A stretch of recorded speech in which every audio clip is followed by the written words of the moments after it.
الصلاۃ والسلام علی سید المرسلین وعلی آلہ وصحبہ اجمعین۔ آج ہم 15ویں پارے میں سورۃ الکہف پڑھیں گے اور اس کے بعد پھر 16واں پارے میں سے جتنا بھی ممکن ہو سکا انشاءاللہ وہ پڑھنے کی کوشش کریں گے۔ اعوذ باللہ من الشیطان الرجیم، بسم اللہ الرحمن الرحیم۔ الحمد للہ الذی انزل علی عبدہ الکتاب ولم یجعل لہ عوجا۔ سب تعریفیں اللہ کے لیے جس نے اپنے بندے محمد صلی اللہ علیہ وسلم پر قرآن نازل کیا اور اس میں کوئی کجی نہیں رہنے دی اور اسے ہر اعتبار سے درست بنایا تھا کہ وہ اللہ کے شدید عذاب سے ڈرائے اور ان مومنوں کو جو نیک عمل کرتے ہیں خوشخبری دے تو ان کے لیے بہت اچھا اجر یعنی جنت ہے۔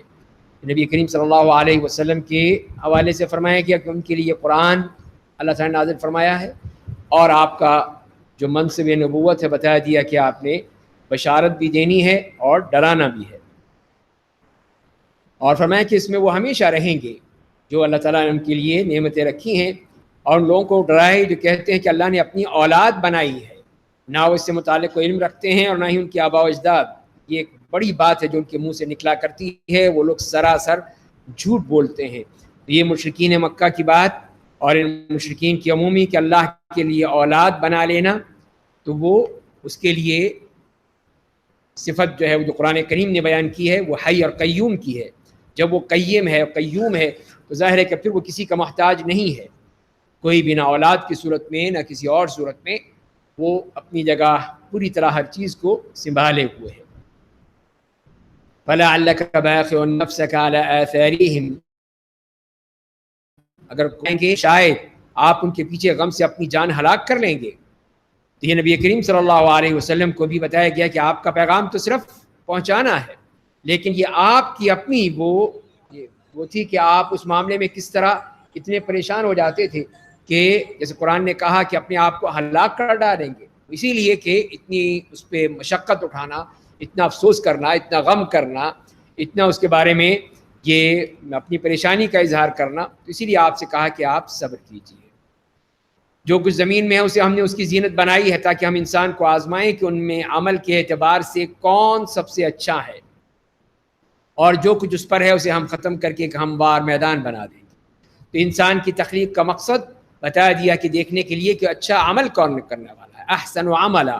تو قرآن کریم نے جہاں پر بھی فرمایا ہے اس کے بارے میں تو احسن عمل کی بات کی ہے، اکثر عمل کی بات نہیں کی۔ جس کا عمل زیادہ ہوگا اس کو ملے گا، نہیں، جس کا عمل اچھا ہوگا چاہے وہ ایک چھوٹا سا عمل کیوں نہ ہو لیکن اچھا عمل ہے۔ ایک صحابی جو ایمان لائے اور اس کے بعد فوراً سیدھے میدان جہاد میں اور شہید ہو گئے، ایک سجدہ نہیں کیا، ایک نماز نہیں پڑھی، سیدھے جہاد میں، تو اللہ کو پسند آ گیا۔ یہ ہے کہ احسن عمل اسی لیے کہا ہے کہ آدمی اپنے عمل کو اچھا کرے، چاہے تھوڑا ہی کیوں نہ ہو لیکن اچھا عمل ہونا چاہیے جو اللہ کی یہاں قابل قبول ہو۔ اس کے بعد جو اس میں سورہ کہف میں 4 قصے بیان کیے گئے ہیں، تو یہ پہلا قصہ جو آ رہا ہے غار والوں کا، اس کا ذکر کیا گیا ہے، اور غار والوں میں جو ان نوجوانوں کا تذکرہ فرمایا ہے جو کہ موحد تھے، توحید پر تھے اور اپنے ایمان کو بچانے کے لیے بھاگے اور اس غار میں آ کر پناہ لی، تو یہاں پر ان کے ایمان کی آزمائش ہے۔ تو اللہ تعالیٰ نے بتایا ہے کہ کس طرح ایمان کی بھی آزمائش ہو سکتی ہے، توحید و استقامت کی آزمائش ہے جس پر یہ لوگ پوری طرح کاربند تھے۔ فرمایا کہ ہم حسبت ان اصحاب الکہف والرقیم کانوا من آیاتنا عجبا، کیا آپ سمجھتے ہیں کہ غار اور رقیم بستی کے رہنے والے ہماری قدرت کی نشانیوں میں سے ایک عجیب نشانی تھے؟ جب ان نوجوانوں نے غار میں پناہ لے لی تو کہا اے ہمارے رب تو ہمیں اپنی رحمت عطا کر اور ہمیں ہمارے معاملے میں راہ راست پر رکھ۔ تو ہم نے ان پر غار میں کئی سال کے لیے گہری نیند طاری کر دی۔ تو اللہ تعالیٰ نے ان کے لیے انتظامات فرمائے جیسے یہاں پہ ذکر فرمایا جا رہا ہے ان آیات میں۔ تو پہلا انتظام یہ تھا کہ ان کو وہیں پہ سلا دیا، گہری نیند سو گئے، اور اس کے بعد جیسے کہا ہے کہ 309 سال تک وہاں پر سوتے رہے۔ یہ اللہ کی طرف سے سارا انتظام ہے۔ پھر ہم نے انہیں اٹھایا تاکہ معلوم کریں کہ دونوں گروہوں میں سے کس نے ان کے اس حال میں رہنے کی مدت کو زیادہ اچھی طرح گن رکھا ہے۔ یہ جیسے کہ تاریخ سے ہی معلوم ہوتا ہے کہ نوجوان مسلمان تھے، ان کے ساتھ ایک کتا بھی تھا، اور ان کا مالک جو تھا وہ بادشاہ بت پرست تھا، بت پرستی میں لگا ہوا تھا، اور لوگوں کو بھی بت پرستی پر، شرک پر آمادہ کرتا تھا، بلکہ مجبور کرتا تھا، اور جو لوگ اس کی بات نہیں مانتے ان کو سزا دیتا تھا۔ تو ان نوجوانوں نے اپنے دین و ایمان کی حفاظت کے لیے پھر وہاں سے بھاگ کر آئے اور اس غار میں پناہ لی تاکہ اس کے سزا سے، اس کی مشقت سے، اس کی تعذیب سے بچ سکیں۔ یہ انہی کا واقعہ یہاں بیان کیا جا رہا ہے۔ فرمایا کہ نحن نقص علیک نبأہم بالحق، ہم آپ کو ان کا صحیح واقعہ سناتے ہیں۔ بے شک وہ کچھ نوجوان تھے جو اپنے رب پر ایمان لائے اور ہم نے انہیں راہ راست کی طرف زیادہ ہدایت دی تھی، اور ہم نے ان کے دلوں کو مضبوط رکھا جب وہ دعوت حق کے لیے کھڑے ہوئے اور کہا کہ ہمارا رب آسمانوں اور زمین کا رب ہے، ہم اس کے سوا کسی دوسرے معبود کی ہرگز عبادت نہیں کریں گے، ورنہ ہم حقیقت سے دور کی بات کہیں گے۔ تو یہ ان کا تھا پیغام اور یہ دعوت حق کہ ہم صرف ایک اللہ کو مکھاریں، ایک اللہ کو مانیں گے۔ ہماری اس قوم نے اللہ کے سوا دوسرے معبود بنا لیے ہیں، تو ان کے معبود ہونے کی کوئی صریح دلیل کیوں نہیں پیش کرتے؟ بس اس سے بڑھ کر ظالم کون ہوگا جو اللہ کے بارے میں جھوٹ بولتا ہے؟ یہ سب ان کا جھوٹ جو سمجھتے ہیں کہ اللہ کی طرف سے یہ کہا گیا ہے، حالانکہ اللہ نے اس معاملے میں کسی قسم کا کوئی حکم نہیں دیا۔ اور جب تم نے اپنی قوم سے اور اللہ کے سوا ان معبودوں سے کنارہ کشی اختیار کر لی تو غار میں پناہ لے لو، تمہارا رب تمہیں اپنی رحمت میں لے لے گا، تمہارے لیے تمہارے معاملے میں سہولت بہم پہنچائے گا۔ یہ ان کے لیے اب غار میں پناہ لینے کا حکم دے دیا گیا۔ اور اب وہاں انتظامات دیکھیے۔ فرمایا کہ آپ دیکھتے ہیں کہ جب آفتاب طلوع ہوتا تھا تو ان کے غار سے دائیں طرف جھک جاتا تھا، اور جب غروب ہوتا تو ان سے بچ کر بائیں طرف ہو جاتا تھا۔ تو یہ کیا مقصد کیا ہے؟ یہی بتانا مقصود ہے کہ اللہ تعالیٰ کی طرف سے کیسے انتظامات تھے، حتیٰ کہ سورج کو بھی حکم تھا کہ وہ بچ کر نکلے، کہیں ان کی جو تپش ہے، سورج کی تپش ہے، گرمی ہے، کہیں ان کے جسموں کو جلا نہ دے، اس لیے کہ مسلسل اگر وہ ان کے اوپر یہ دھوپ پڑتی رہے گی تو وہ جسم خراب ہو جائیں گے۔ تو وہ نوجوان غار کے کشادہ حصے میں تھے۔ یہ اللہ کی نشانیوں میں سے ایک نشانی تھی، جسے اللہ ہدایت دے وہی ہدایت پاتا ہے، اور جسے وہ گمراہ کر دے اس کا آپ کو راہ دکھانے والا دوست نہیں پائیں گے۔ تو یہ اللہ تعالیٰ کی طرف سے انتظام کہ روشنی تو آئے گی، ہوا بھی آئے گی، سب کچھ ہوگا، لیکن دھوپ کی گرمی، تپش، اس سے ان کو محفوظ کر دیا۔ اور آپ انہیں بیدار سمجھتے ہیں حالانکہ وہ سوئے ہوئے تھے، یعنی ان کی آنکھیں کھلی ہوئی ہیں، آنکھیں کھلی ہوئی ہیں، جو دیکھے گا سمجھے گا جاگ رہے ہیں، حالانکہ وہ سو رہے ہیں۔ اور ہم انہیں دائیں اور بائیں پلٹتے رہتے تھے۔ یہ ایک اور انتظام دیکھیے، یعنی ایک ہی کروٹ پر لیٹے رہیں تو ہو سکتا ہے کہ یہ کروٹ جو ہے زمین کے ساتھ مل کر گل جائے، خراب ہو جائے، مٹی کے ذریعے سے اس کے اثرات پیدا ہو جائیں، اسی لیے اللہ تعالیٰ نے بھی انتظام کر رکھا تھا ان کو پلٹنے کا، کبھی اس کروٹ پہ ہیں، کسی اس کروٹ پر ہیں۔ اور ان کا کتا غار کے دہانے پر اپنے دونوں بازو پھیلائے ہوئے تھا، اگر آپ ان کی طرف جھانک لیتے تو ان سے پیٹ پھینک کر بھاگ پڑتے، ان کی کیفیت دیکھ کر خوفزدہ ہو جاتے۔ یہ بھی انتظام ہے کہ کوئی نہ آئے ادھر، کتا باہر بیٹھا ہوا ہے، اس کو دیکھ کر بھی لوگ بھاگ جاتے تھے کہ یہاں پہ کوئی ہے اندر، اور اندر آئے گا بھی دیکھا بندے ہیں تو وہ فوراً بھاگ کھڑا ہوتا۔ اسی لیے خوف کا ماحول تھا، تو لہذا وہ 300 سال تک وہیں پہ اسی طرح پڑے رہے، کوئی ان کے قریب تک نہیں پھٹکا۔ یہی اللہ تعالیٰ کی طرف سے انتظامات تھے۔ اور ہم نے اسی طرح انہیں ایک بار اٹھایا تاکہ وہ آپس میں ایک دوسرے سے پوچھیں۔ ان میں سے ایک نے پوچھا تم سب اس حال میں کتنے دن رہے؟ تو دوسرے نے جواب دیا ہم ایک دن یا دن کا کچھ حصہ رہے ہیں۔ ان کو کوئی احساس نہیں کہ وہ 300 سال سے اس سے زیادہ سے سو رہے ہیں۔ تو وہ جب سوئے تھے تو ہو سکتا ہے کہ دن کا وقت ہو، اب جب اٹھے ہیں تو شام کا وقت ہے یا رات کا وقت ہے، تو کہاں تھوڑی دیر تو سوئے ہیں، اس وقت سوئے تھے ہم، اب اٹھ گئے۔ اب ان کو کوئی پتہ نہیں کہ ان کی پوری زندگی وہاں پہ انقلاب آ چکا ہے، ساری حالات ہی بدل چکے ہیں، اور وہ سمجھ رہے ہیں کہ دن یا دن کا کچھ حصہ۔ تو فرماتے ہیں کہ دوسروں نے جواب دیا کہ ہم ایک دن یا دن کا کچھ حصہ رہے ہیں۔ تو پھر کہا کہ تمہارا رب زیادہ جانتا ہے کہ تم کتنے دن رہے ہو، تم اپنا ایک آدمی چاندی کے سکے کے ساتھ شہر بھیجو، پس وہ دیکھے کہ سب سے زیادہ پاکیزہ کھانا کون سا ہے، تاکہ اس میں سے ہم تمہارے لیے کچھ کھانا خرید کر لے آئے، اور خاموشی کے ساتھ کام کرے، خاموشی سے، کسی کو تمہاری خبر نہ ہونے دے۔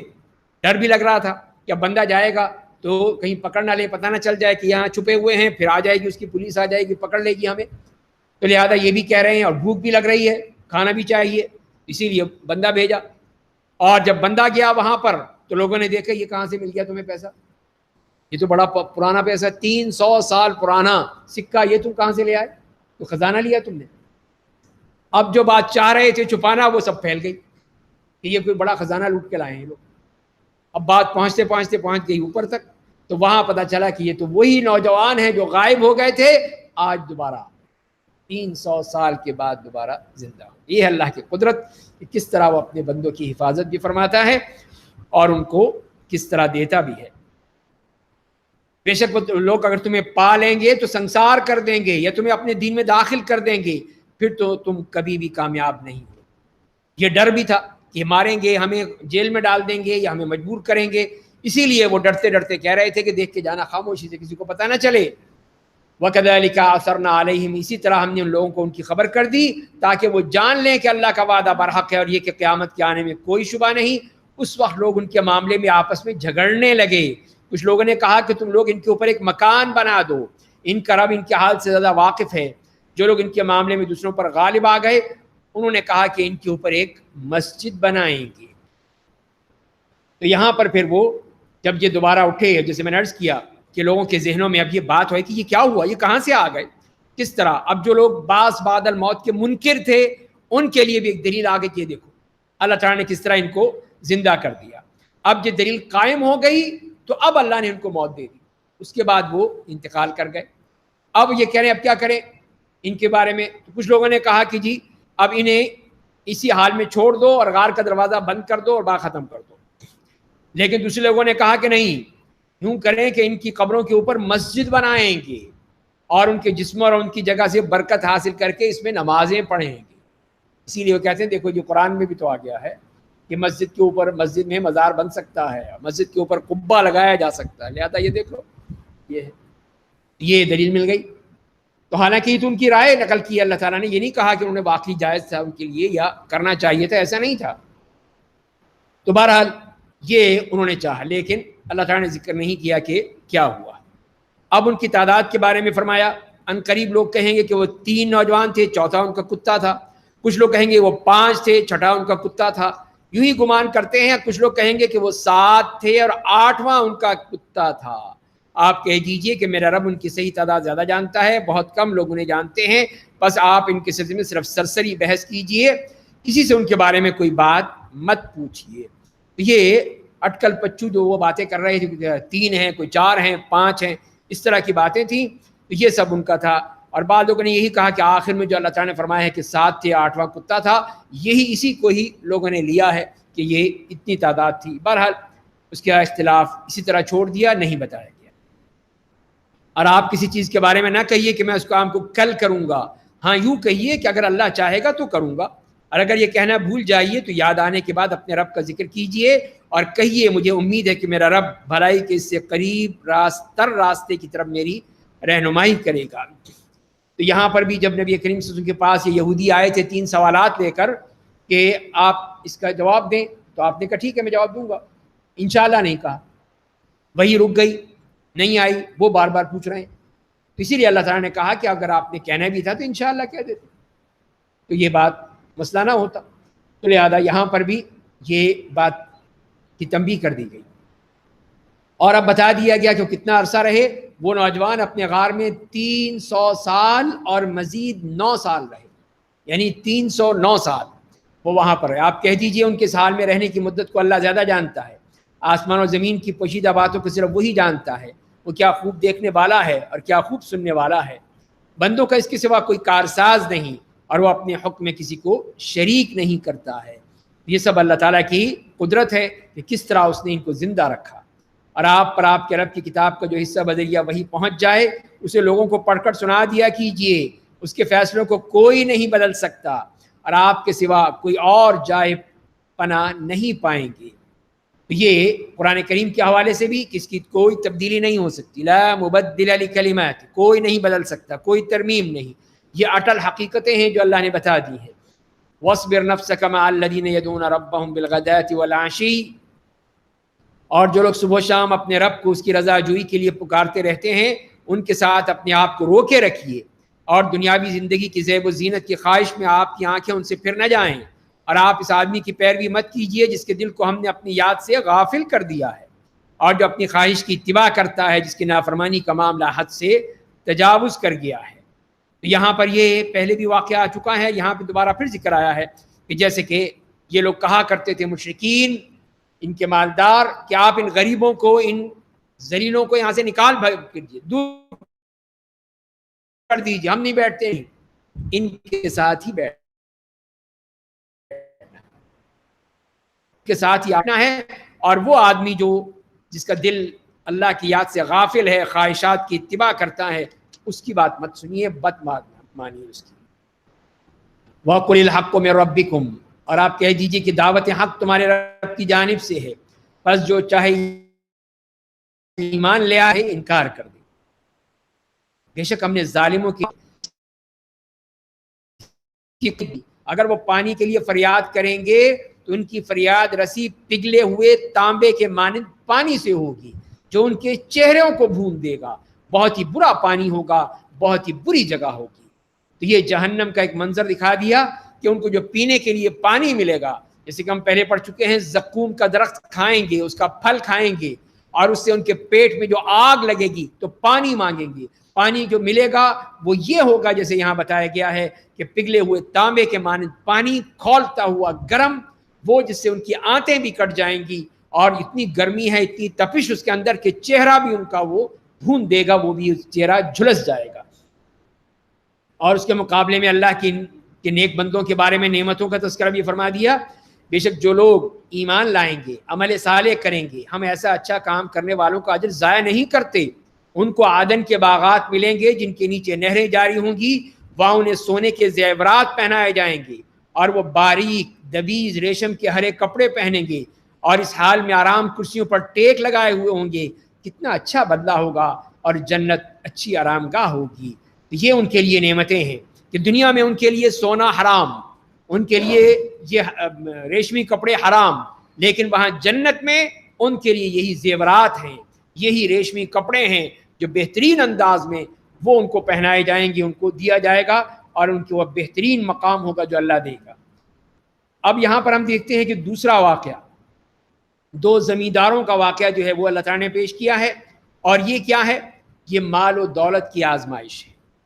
یہ مال، یہ دولت، یہ سارا جائیداد، یہ چیزیں، یہ انسان کے لیے آزمائش ہوتی ہیں، اور اس میں وہ اللہ کا شکر ادا کرتا ہے تو یہ برکت پاتی ہے۔ اگر وہ اس میں اللہ کا شکر ادا نہیں کرتا تو پھر اس کا انجام دکھا دیا اللہ تعالیٰ نے انہی آیات میں۔ وَاضْرِبْ لَهُم مَثَلَ الرَّجُلَيْنِ جَعَلْنَا لِأَحَدِهِمَا جَنَّتَيْنِ، فرمایا کہ آپ ان کے سامنے دو آدمیوں کی مثال پیش کیجئے، دونوں میں سے ایک کو ہم نے انگوروں کے دو باغ دیے تھے، دونوں باغوں کو کھجوروں کے گھنے درختوں سے گھیر دیا تھا، دونوں کے درمیان کھیتی رکھ دی تھی، دونوں باغوں نے پھل دیے، کسی باغ نے پھل دینے میں کمی نہیں کی، اور دونوں باغوں کے درمیان ہم نے ایک نہر بھی جاری کر دی تھی، اور اس کے پاس دوسرے میوہ جات بھی ہوتے تھے۔ اس نے اپنے ساتھی سے کہا گفتگو کرتے ہوئے کہ میں تم سے مال میں زیادہ ہوں، جاہ و حشم کے اعتبار سے میں زیادہ عزت والا ہوں۔ تو یہ تھا کہ اللہ نے کیا کچھ نہیں دیا، کہ دو باغات، جیسے فرمایا کہ انگوروں کے دو باغات، انگوروں کی بیلیں لگی ہوئی، اور کھجوروں کے گھنے درخت اس سے گھیر دیے گئے، چاروں طرف جو ہیں وہ کھجوروں کے درخت وہ ہیں، اور ان کے درمیان کھیتیاں ہیں، اس میں سبزیاں ہو سکتی ہیں۔ تو دونوں باغوں نے بھی پھل دیے، کسی باغ نے کمی نہیں کی، انگور بھی، کھجور بھی، دوسری چیزیں بھی، اور بیچ میں ایک نہر بھی جاری ہے۔ تو خوبصورتی کے لحاظ سے اور اس کے اندر جو اللہ کی طرف سے نعمتیں ہیں اس کے لحاظ سے ایک بہترین باغ، ایک بہترین مثال دی ہے کہ وہ اللہ نے دی۔ تو اب اسے کیا چاہیے تھا کہ نعمت کا شکر ادا کرتا، لیکن اس نے کیا کیا؟ وَدَخَلَ جَنَّتَهُ وَهُوَ ظَالِمٌ لِنَفْسِهِ، وہ اپنے باغ میں اس حال میں داخل ہوا کہ وہ اپنے حق میں ظلم کرنے والا تھا۔ کہا کہ میں نہیں سمجھتا کہ یہ باغ کبھی تباہ ہو جائے گا، اور مجھے یقین نہیں ہے کہ قیامت برپا ہوگی، اگر بالفرض ہو بھی گئی تو میں اپنے رب کے پاس چلا بھی گیا تو ابھی تو میں بھی اس باغ سے زیادہ اچھا بدلہ پاؤں گا۔ دیکھیے اس کی یہ خوش فہمی کہ ایک تو یہ ہے کہ سمجھتا ہے کہ اس میں قیامت تو آئے گی نہیں، انکار، قیامت کا انکار کر دیا، اور اگر ہو بھی گئی تو اللہ تعالیٰ مجھے اس سے بھی زیادہ شاندار باغات دیں گے، وہاں پہ بھی مزے کروں گا۔ یہ بھی اس کی دیکھیے کس اس میں غلط فہمی میں لگا ہوا ہے۔ اس سے اس کے ساتھی نے گفتگو کے دوران کہا، کیا تم نے اس ذات باری تعالیٰ کا انکار کر دیا جس نے تمہیں مٹی سے پیدا کیا، پھر نطفے سے، پھر تمہیں اچھا بھلا ایک مرد بنا دیا؟ لیکن میرا عقیدہ یہ ہے کہ اللہ ہی میرا رب ہے، اور میں اپنے رب کا کسی کو شریک نہیں بناتا ہوں۔ یہ دوسرا زمیندار ہے کہ جو کہ مومن ہے، وہ کافر تھا، یہ مومن ہے کہ جو اللہ پر ایمان رکھتا ہے، اللہ تعالیٰ کی وحدانیت پر شرک نہیں کرتا ہے. تو وہ اس کو سمجھا رہا ہے کہ تو نے یہ کیا کہہ دیا. وَلَوْلَا إِذْ دَخَلْتَ جَنَّتَكَ قُلْتَ مَا شَاءَ اللَّهُ، اور تم جب باغ میں داخل ہوئے تھے تو کیوں نہیں کہا تھا کہ اللہ نے جو چاہا وہ ہوا ہے. اللہ کی مشیت کے بغیر کسی کو کوئی قوت حاصل نہیں ہو سکتی. اگر تم مجھے اپنے آپ سے مال اور اولاد میں کم تر پاتے ہو تو امید ہے کہ میرا رب مجھے تمہارے باغ سے بہتر باغ دے گا اور تمہارے باغ پر کوئی آسمانی عذاب بھیج دے گا، پس وہ بے پودے والے چکنا میدان ہو جائے گا، یا اس کا پانی زمین کی تہ میں چلا جائے، پھر تم اسے حاصل نہیں کر سکو. تو اس نے صاحب بتا دیا کہ دیکھو تم نے جو چاہا وہ ہوا، لیکن یہ سب کچھ اللہ کے اللہ کی مشیت سے، اس کے ارادے سے اس نے تمہیں دیا ہے. تو لہذا اگر میں تو اس میں تمہارے سے کم ہوں، میرا باغ بھی چھوٹا ہے، میرے بچے بھی کم ہیں، میں اس معاملے میں تم سے بہت کم تر ہوں، لیکن میں اللہ کا شکر ادا کرتا ہوں اور اللہ سے امید رکھتا ہوں کہ مجھے اس باغ سے بڑا اور بہتر باغ مجھے وہ دے گا. تو یہ ایک اللہ سے امید بھی ہے اور اللہ پر ایمان بھی ہے، تقوی بھی ہے اور عقیدہ بھی ہے. تو پھر یہی ہوا جو اس نے کہا تھا. اس تمام پھلوں کو آفت نے گھیر لیا، بس ان پھلوں پر جتنا مال خرچ کیا تھا اس پر کفے افسوس ملنے لگا، اور اس حال میں کہ وہ باغ اپنے چھپروں سمیت گرا پڑا تھا. اور وہ آدمی کہنے لگا اے کاش میں اپنے رب کے ساتھ کسی کو شریک نہ بنایا ہوں، شرک نہ کرتا، اور اللہ کے سوا اس کو کوئی ایسا گروہ نہیں تھا جو اس کی مدد کرتا، اور نہ اس انتقام لینے کی قدرت تھی. جہاں یہ بات ثابت ہو گئی کہ مدد کرنا اللہ برحق کا کام ہے، وہ بدلہ اور انجام کے اعتبار سے سب سے زیادہ بہتر ہے. اس طرح اللہ تعالیٰ نے دکھا دیا اس مشرک کا معاملہ کہ اس نے جو شرک کیا اللہ کے ساتھ اور اللہ کا انکار کیا، تو اللہ تعالیٰ نے اس کے ساری باغات، دونوں باغات کو تباہ کر سب ملیا میٹ ہو گئے. تو اللہ تعالیٰ اس طرح انتقام لینے پر قادر ہے. وَاضْرِبْ لَهُمْ مَثَلَ الْحَيَاةِ الدُّنْيَا، اور آپ ان کے لیے دنیاوی زندگی کی مثال بیان کر دیجئے کہ وہ اس پانی کے مانند ہے جسے ہم آسمان سے نازل کرتے ہیں، بس اس کی وجہ سے زمین کا پودا گھنا ہو جاتا ہے، پھر وہ خشک ہو کر بھس بن جاتا ہے جسے ہوا اڑا کر لے جاتی ہے، اور اللہ ہر چیز پر قادر ہے. یہاں پہ بھی اللہ تعالیٰ نے دنیا اور اس کی نعمتوں کی بے ثباتی کا مثال دے کے واضح کیا ہے کہ جس طرح یہ بارش سے پودے اگتے ہیں اور زمین خوب لہلہا اٹھتی ہے، کثرت شادابی سے ہر دوسرے میں ایک دوسرے میں گتھا ہو جاتے ہیں، اتنے پودے، اتنے سبزہ اور اتنی سب چیزیں، اور کچھ ہی دنوں کے بعد وہ پودے خشک ہو کر بالکل ہی بھس بن جاتے ہیں، کسی قابل نہیں رہتے. تو فرمایا کہ یہی دنیا کی مثال ہے کہ انسان کو بڑی اچھی لگتی ہے، لہلہاتی ہوئی، بہت اس سے خوش ہوتا ہے، بڑے ہی اس سے فائدے اٹھاتا ہے، لیکن ادھر اللہ کا حکم آتا ہے سب کچھ برباد، سب کچھ ختم ہو جاتا ہے، ساری اس کی جو کوشش تھی، محنت تھی، سب تباہ ہو گئی. المال والبنون زینت الحیات الدنیا، مال اور بیٹے دنیاوی زندگی کی زینت ہے، اور باقی رہنے والے نیک اعمال آپ کے رب کے نزدیک اجر کے اعتبار سے زیادہ بہتر ہے، اللہ سے اچھی امید کے اعتبار سے بھی. یہ نہ تمہارے مال کام آئے گا، نہ تمہاری اولاد تمہارے کام آئے گی، یہ صرف دنیاوی زندگی ہے، لیکن جو کام آنے والی چیز ہے وہ الباقیات الصالحات ہیں، جو ہمیشہ باقی رہنے والے ہیں، وہی تمہارے ساتھ جائیں گے اور وہی تمہارے کام آئیں گے. وَيَوْمَ نُسَيِّرُ الْجِبَالَ وَتَرَى الْأَرْضَ بَارِزَةً، اور جس دن ہم پہاڑوں کو چلائیں گے اور آپ زمین کو ظاہر پائیں گے، ہم سب کو اکٹھا کریں گے، پس ان میں سے ایک کو بھی نہیں چھوڑیں گے. یہ اللہ تعالیٰ کی وہ قیامت کے دن کا وہ منظر کہ وہاں پر پھر سب کے سب اکٹھے ہو جائیں گے، اللہ کے حضور سامنے حاضر ہوں گے، اور سب آپ کے رب کے سامنے صف لگا کر پیش کیے جائیں گے.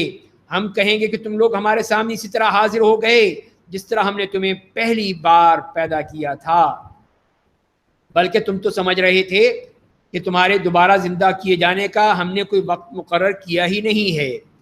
یہ ان کو بتایا گیا جب وہ قیامت کے دن وہاں پہ حشر کے میدان میں وہاں پر کھڑے ہوں گے، اور اسی حالت میں جس طرح اللہ نے ان کو پیدا کیا تھا اسی طرح وہ وہاں پر موجود ہوں گے. اور یہ بھی کہہ دیا کہ تم تو سمجھتے تھے کہ یہاں پہ آؤ گے ہی نہیں، ہوگا ہی نہیں، ہم تو وہیں مر کھپ جائیں گے، اب دیکھ لو تم کہاں پہنچ گئے. اور نامہ اعمال سامنے لایا جائے گا، اس میں موجود بدعمالیوں کی وجہ سے آپ مجرموں کو خوف زدہ دیکھیں گے، اور وہ کہیں گے اے ہماری بدنصیبی اس کتاب کو کیا ہو گیا ہے کہ اس نے چھوٹے بڑے کسی گناہ کو بھی بغیر شمار کے نہیں چھوڑا. انہیں دنیا میں جو کچھ کیا ہوگا اسے اپنے سامنے پائیں گے, اور آپ کا رب کسی پر ظلم نہیں کرتا. تو یہ ہے کہ وہ اعمال نامے ان کے مومنوں کے دائیں ہاتھ میں, کافروں کے بائیں ہاتھ میں, اور وہی دیکھ کر کانپیں گے ڈر کے کہ یہ کیا ہے, کہ کوئی چھوٹی سی چھوٹی بات بھی وہ بھی اس میں لکھی ہوئی, بڑی سے بڑی بات بھی وہ بھی اس میں لکھی ہوئی ہے. کیا ہے یہ چیز کہ اس سے کوئی چیز جو ہے وہ غائب نہیں ہوتی, کوئی چیز اس میں سے نکل کیوں نہیں گئی, چھپ کیوں نہیں گئی, گم کیوں نہیں ہو گئی, سب چیز آ گئی, اور جو کچھ بھی کیا تھا سب سامنے ہے. اور یہ اللہ نے کوئی ظلم نہیں کیا, زیادتی نہیں کی, جو کیا تھا وہ سب ان کے سامنے ہے. وَإِذْ قُلْنَا لِلْمَلَائِكَةِ اسْجُدُوا لِآدَمَ, اور جب ہم نے فرشتوں سے کہا تم لوگ آدم کو سجدہ کرو, ابلیس کے سوا سب نے سجدہ کیا. وہ جنوں میں سے تھا, اس نے اپنے رب کے حکم کی نافرمانی کی. کیا پھر بھی تم لوگ اسے اور اس کی اولاد کو میرے سوا دوست بناؤ گے, حالانکہ وہ سب تمہارے دشمن ہیں. شیطان ظالموں کے لیے اللہ کا بڑا برا بدل ہے. یہ مختصر حوالہ دیا آدم علیہ السلام کے واقعے کا, کہ جب شیطان کو کہا گیا سجدہ کرنے کے لیے تو نہیں مانا. یہ جنوں میں سے تھا, اور اسی لیے یہ اللہ کے حکم کا مخالف ہوا, سرکشی کی, نافرمانی کی, اور تم اس کو اپنا دوست بناتے. یہیں پہ متنبہ کیا گیا انسانوں کو کہ دیکھو یہ تمہارا دوست نہیں ہو سکتا, یہ اللہ کا نافرمان ہے, سرکش ہے, یہ تمہارا دوست کیسے بن سکتا ہے. ما اشهدتهم خلق السماوات والارض ولا خلق انفسهم, میں نے انہیں آسمان و زمین کی پیدائش کے وقت حاضر نہیں کیا تھا, اور نہ خود انہیں پیدا کرتے وقت اور گمراہ کرنے والوں کو مجھے اپنا مددگار نہیں بنانا تھا. تو یعنی بتا دیا کہ ابلیس اور اس کی اولاد اس بات کی مستحق نہیں ہے کہ اللہ کے بجائے انہیں ولی اور دوست بنایا جائے, اللہ کے ساتھ عبادت میں شریک کیا جائے. اسی پر اللہ تعالیٰ نے دلیل دے کر فرمایا ہے جب میں نے آسمانوں اور زمین کو پیدا کیا تو ابلیس اور اس کی اولاد کو اپنی مدد کے لیے نہیں بلایا تھا, مجھے ان سے کچھ نہیں لینا دینا تھا, یہ تو میں نے سب خود کیا ہے. اور نہ جب میں نے خود ان کو پیدا کیا تھا, اسی لیے جب ان کی کوئی ضرورت ہی نہیں ہے مجھے, تو پھر تم مجھے کیوں ان کے ساتھ شریک کرتے ہو یا ان کو میرے ساتھ شریک کرتے ہو, یہ ہو نہیں سکتا ہے. اور جس دن اللہ کہے گا کہ تم لوگ میرے ان شریکوں کو پکارو جنہیں میرے ساتھ شریک سمجھتے تھے, تو وہ انہیں پکاریں گے, لیکن وہ ان کی پکار کا جواب نہیں دیں, اور ہم ان کے درمیان ہلاکت گاہ کو حائل کر دیں گے. اس دن پکارتے رہیں, چیختے رہیں, چلاتے رہیں, لیکن کوئی فائدہ نہیں, کوئی جواب نہیں دے گا. اس سے پتہ ہے کہ سب مارے جا رہے ہیں. وَرَأَى الْمُجْرِمُونَ النَّارَ, اور مجرم آگ کو دیکھیں گے تو انہیں یقین ہو جائے گا کہ اس میں گرنے والے ہیں, اور اس سے بچ نکلنے کا کوئی راستہ نہیں پائیں گے. اور ہم نے اس قرآن میں لوگوں کے لیے ہر طرح کی مثال بیان کر دی ہے, اور انسان سب سے زیادہ جھگڑالو ہے. یہ دیکھو یہ قرآن کی مثال دی گئی ہے کہ اس میں لوگوں کے لیے ہدایت کا تمام سامان ہے, لیکن یہ انسان ہی انتہائی جھگڑالو ہے. یہ بات سنتا نہیں, الٹا جھگڑنے لگتا ہے, اختلاف کرنے لگتا ہے, سننے کے لیے تیار نہیں ہے.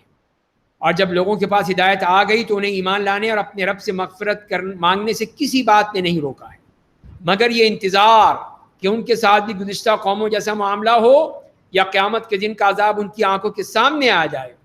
یعنی ہدایت تو آ گئی, اب رکاوٹ کیا ہے؟ رکاوٹ یہ ہے کہ ہم دیکھیں عذاب کیا ہے, عذاب دکھاؤ ہمیں. تو فرمایا کہ یہ انہوں نے رکاوٹ بنا رکھی ہے, حالانکہ کوئی رکاوٹ نہیں ہے. اور ہم رسولوں کو صرف اس لیے بھیجتے ہیں کہ وہ لوگوں کو جنت کی خوشخبری دیں, جہنم سے ڈرائیں, اور اہل کفر باطل شبہات کے ذریعے جھگڑتے ہیں تاکہ ان کے ذریعے حق کو ختم کر دیں, اور میری آیتوں کا اور اس عذاب کا جس سے وہ ڈرائے جاتے ہیں مذاق اڑاتے ہیں. یہی ان کے لوگوں کا طریقہ کہ یہ لوگ کس طرح انبیاء کرام کا مذاق اڑانے پر تلے ہوئے ہوتے ہیں. وَمَنْ أَظْلَمُ مِمَّنْ ذُكِّرَ بِآيَاتِ رَبِّهِ فَأَعْرَضَ عَنْهَا, اور اس آدمی سے بڑھ کر اپنے حق میں ظالم کون ہوگا جس کو اس کے رب کی آیتوں کے ذریعے نصیحت کی جائے تو ان سے منہ موڑ لے, اور جو گناہ اس نے اپنے دونوں ہاتھوں سے کیے ہیں انہیں بھول جائے. بے شک ہم نے ان کے دلوں پر پردے ڈال دیے ہیں کہ وہ قرآن کو نہ سمجھیں, اور ان کے کانوں میں ڈانٹ ڈال دیا ہے. اگر آپ انہیں سیدھی راہ کی طرف بلائیں گے تو راہ پر ہرگز نہیں آئیں گے. تو یہ ہیں ان لوگوں کا جنہوں نے اللہ کی آیات کا مذاق اڑایا, اور پھر جب آیتیں سنائی بھی گئیں تو اعراض کر لیا، نہیں سنا، تو یہی وجہ ہے کہ اللہ نے ان کے دلوں پر پردے ڈال دیے، کانوں میں اس کے ڈانٹ ڈال دی، اب وہ سننے کے لیے سمجھنے کے لیے قابل نہیں رہے۔ اور آپ کا رب بڑا مغفرت کرنے والا، رحم کرنے والا ہے، اگر ان کے کرتوتوں پر ان کا مواخذہ کرتا تو جلد ان پر ایک عذاب بھیج دیتا، بلکہ ان کے عذاب کا ایک وقت مقرر ہے، اس وقت وہ اللہ کے سوا کوئی پناہ گاہ نہیں پائیں گے۔ اور ان بستیوں والوں نے جب ظلم کیا تو ہم نے انہیں ہلاک کر دیا، اور ان کی ہلاکت کا ایک وقت مقرر کر دیا تھا، تو ان کا انجام بھی بتا دیا۔ اس کے بعد پھر یہ تیسرا واقعہ یہاں بیان کیا جا رہا ہے، حضرت موسیٰ علیہ السلام اور خضر علیہ السلام کا واقعہ ہے، اور یہاں پر جو ہم دیکھیں گے اس میں علم کی آزمائش ہے۔ علم بھی ایک آزمائش بن جاتا ہے، جیسے کہ حضرت موسیٰ علیہ السلام نے کہا کہ میرے سے زیادہ کوئی علم والا ہے، کوئی جانتا ہے مجھ سے زیادہ؟ تو اللہ نے کہا ہے، ایک بندہ ہے، کہ میں ملنا چاہتا ہوں پھر اس سے۔ ٹھیک ہے، آ جاؤ، ملو، پھر مل کے پھر دیکھو تمہارا علم کہاں ہے اور اس کا علم کہاں ہے۔ وَإِذْ قَالَ مُوسَىٰ لِفَتَاهُ لَا أَبْرَحُ حَتَّىٰ أَبْلُغَ مَجْمَعَ الْبَحْرَيْنِ، اور جب موسیٰ نے اپنے خادم سے کہا کہ میں سفر جاری رکھوں گا یہاں تک کہ دو دریاؤں کے ملنے کی جگہ پہنچ جاؤں، یا مدت دراز تک چلتا رہوں گا۔ یہ میٹنگ پوائنٹ جو وہاں کا دو دریاؤں کا اصل جو مقام تھا جہاں پہ دونوں دریا ملتے ہیں، وہاں پر ملنا تھا۔ پس جب وہ دو دریاؤں کے ملنے کی جگہ پہنچ گئے، وہاں اپنی مچھلی بھول گئے، مچھلی نکل گئی۔ مچھلی نے سمندر میں ایک سوراخ کی طرح رستہ بنایا۔ جب دونوں آگے بڑھ گئے تو نے اپنے خادم سے کہا کہ ہمارا کھانا لاؤ، ہم تو سفر سے بہت تھک گئے ہیں۔ تو خادم نے کہا آپ کو عجیب بات بتاؤں، جب ہم دونوں چٹان پر ٹیک لگائے آرام کر رہے تھے تو میں مچھلی کی بات بتانا بھول گیا آپ کو، کیا ہوا تھا، اور شیطان نے مجھے بلا دیا اس کا ماجرا آپ سے بیان کروں کہ وہ تو عجیب انداز میں سمندر میں اپنا راستہ بنا کر چلی گئی تھی، اسی تھیلے میں سے یا ٹوکری میں سے اس نے راستہ بنایا اور نکل گئی۔ تو موسیٰ نے کہا یہی تو ہم چاہتے تھے، یہی تو نشانی تھی اس کی، اسی جگہ پہ جہاں مچھلی نے جانا تھا وہی ہمارا میٹنگ پوائنٹ تھا، تو اب کیا کریں، پھر چلیں واپس۔ پھر بس دونوں اپنے نقش قدم کا پیچھا کرتے واپس ہوئے تو ان دونوں نے ہمارے بندوں میں سے ایک بندے کو پایا جسے ہم نے اپنے پاس سے رحمت عطا کی تھی، جسے ہم نے اپنے پاس سے علم عطا کی۔ تو اب جب واپس پہنچے میٹنگ پوائنٹ پر تو وہاں پہ حضرت خضر علیہ السلام سے ملاقات ہو گئی اور وہاں پہ ان سے بات چیت شروع ہوئی۔ یہ صاف کہہ دیا اللہ تعالیٰ نے یہاں پر کہ ہم نے ان کو رحمت بھی عطا کی جو نبوت ہو سکتی ہے، اور علم بھی حاصل کیا، ان کو علم بھی دیا ان کو۔ اب یہاں پہ ان کی بات چیت ہو رہی ہے۔ قال له موسیٰ هل اتبعك على ان تعلمني مما علمت رشدا، تو ان سے موسیٰ نے پوچھا کیا میں آپ کے ساتھ چلوں تاکہ آپ مجھے رشد و ہدایت کی وہ باتیں سکھلائیں جو آپ کو سکھلائی گئی ہیں، میں آپ سے علم حاصل کرنا چاہتا ہوں، علم کی تڑپ۔ تو انہوں نے کہا کہ دیکھو تم صبر نہیں کر سکتے، پہلے سے بتا رہا ہوں کہ میرے ساتھ تم صبر نہیں کر سکتے، اور جن باتوں کو تمہیں علم نہیں ہے تو ان پر تم صبر کیسے کر سکتے، کر بھی نہیں سکتے تم، اس لیے کہ تمہیں کچھ پتہ ہی نہیں ہے۔ تو موسیٰ علیہ السلام نے کہا کہ آپ انشاءاللہ مجھے صابر پائیں، میں نہیں بولوں گا، صبر کروں گا، اور میں آپ کی کسی بات کی نافرمانی نہیں کروں گا۔ تو یہ ہے۔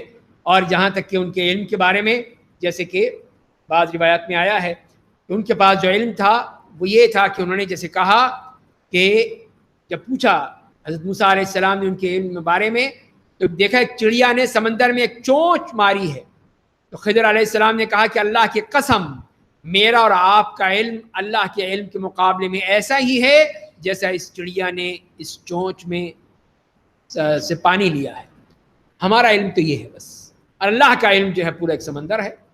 تو لہذا یہی بتایا کہ میرا علم بھی مختصر ہے لیکن آپ کے پاس نہیں ہے۔ تو حضرت موسیٰ نے کہا ٹھیک ہے میں چلوں گا آپ کے ساتھ اور آپ کی بات مانوں گا، تو چلیے بھائی۔ تو اس نے کہا اگر تو میرے ساتھ چلنا ہی ہے تو مجھ سے کسی چیز کے بارے میں سوال مت کرنا جہاں تک کہ میں خود ہی تمہیں اس کے بابت کچھ بتا دوں، چپ رہنا خاموشی سے، بات دیکھتے رہنا، بولنا نہیں۔ چنانچہ دونوں چل پڑے، یہاں تک کہ جب دونوں کشتی میں سوار ہوئے تو اس میں سوراخ کر دیا۔ موسیٰ نے کہا کیا آپ نے اس لیے سوراخ کر دیا کہ اس میں سواروں کو ڈبو دیں؟ آپ نے خطرناک کام کیا، یہ کیا کر دیا آپ نے؟ جھگڑنے لگے۔ وہ انہوں نے کہا میں نے کہا نہیں تھا کہ تم میرے ساتھ صبر نہیں کر سکتے، میں تمہیں بتایا تھا پہلے کہ دیکھو بولنا نہیں ہے، دیکھتے رہنا بس، لیکن تم نہیں مانے، بول پڑے فوراً. یہ کیا کیا تم نے؟ سوراخ کر دیا، لوگ ڈوب جائیں گے، مر جائیں گے، یہ تم نے کیا کر دیا؟ تو موسیٰ نے کہا کہ جو بات میں بھول گیا تھا اس پر میرا مواخذہ مت کیجیے، میری مہم کو میرے لیے مشکل نہ بنائے. ٹھیک ہے، اس بار غلطی ہو گئی، بھول گیا تھا میں، اب آگے چلیں. دونوں چل پڑے پھر، یہاں تک کہ دونوں کی ایک لڑکے سے ملاقات ہوئی تو خضر نے اٹھا کے اس کو قتل کر دیا. موسیٰ نے کہا آپ نے یہ کیا کیا؟ ایک بے گناہ آدمی کو اس کو بغیر قصاص واجب ہوئے آپ نے قتل کر دیا، آپ نے بہت برا کام کیا، بہت ہی ناپسندیدہ کام کیا، یہ کیا کر دیا آپ نے؟ یہاں پہ بھی چپ نہیں رہ سکتے، بول پڑے فوراً. قال الم اقل لك انك لن تستطيع معي صبرا، انہوں نے کہا میں نے تم سے کہا نہیں تھا کہ تم میرے ساتھ صبر نہیں کر سکتے، نہیں چل سکتے تم میرے ساتھ؟ فوراً بول پڑتے ہو تم، چپ تو کرو. نہیں. موسیٰ نے کہا اگر میں نے اس کے بعد آپ سے کسی چیز کے بارے میں سوال کیا تو آپ پھر مجھے ساتھ چھٹی.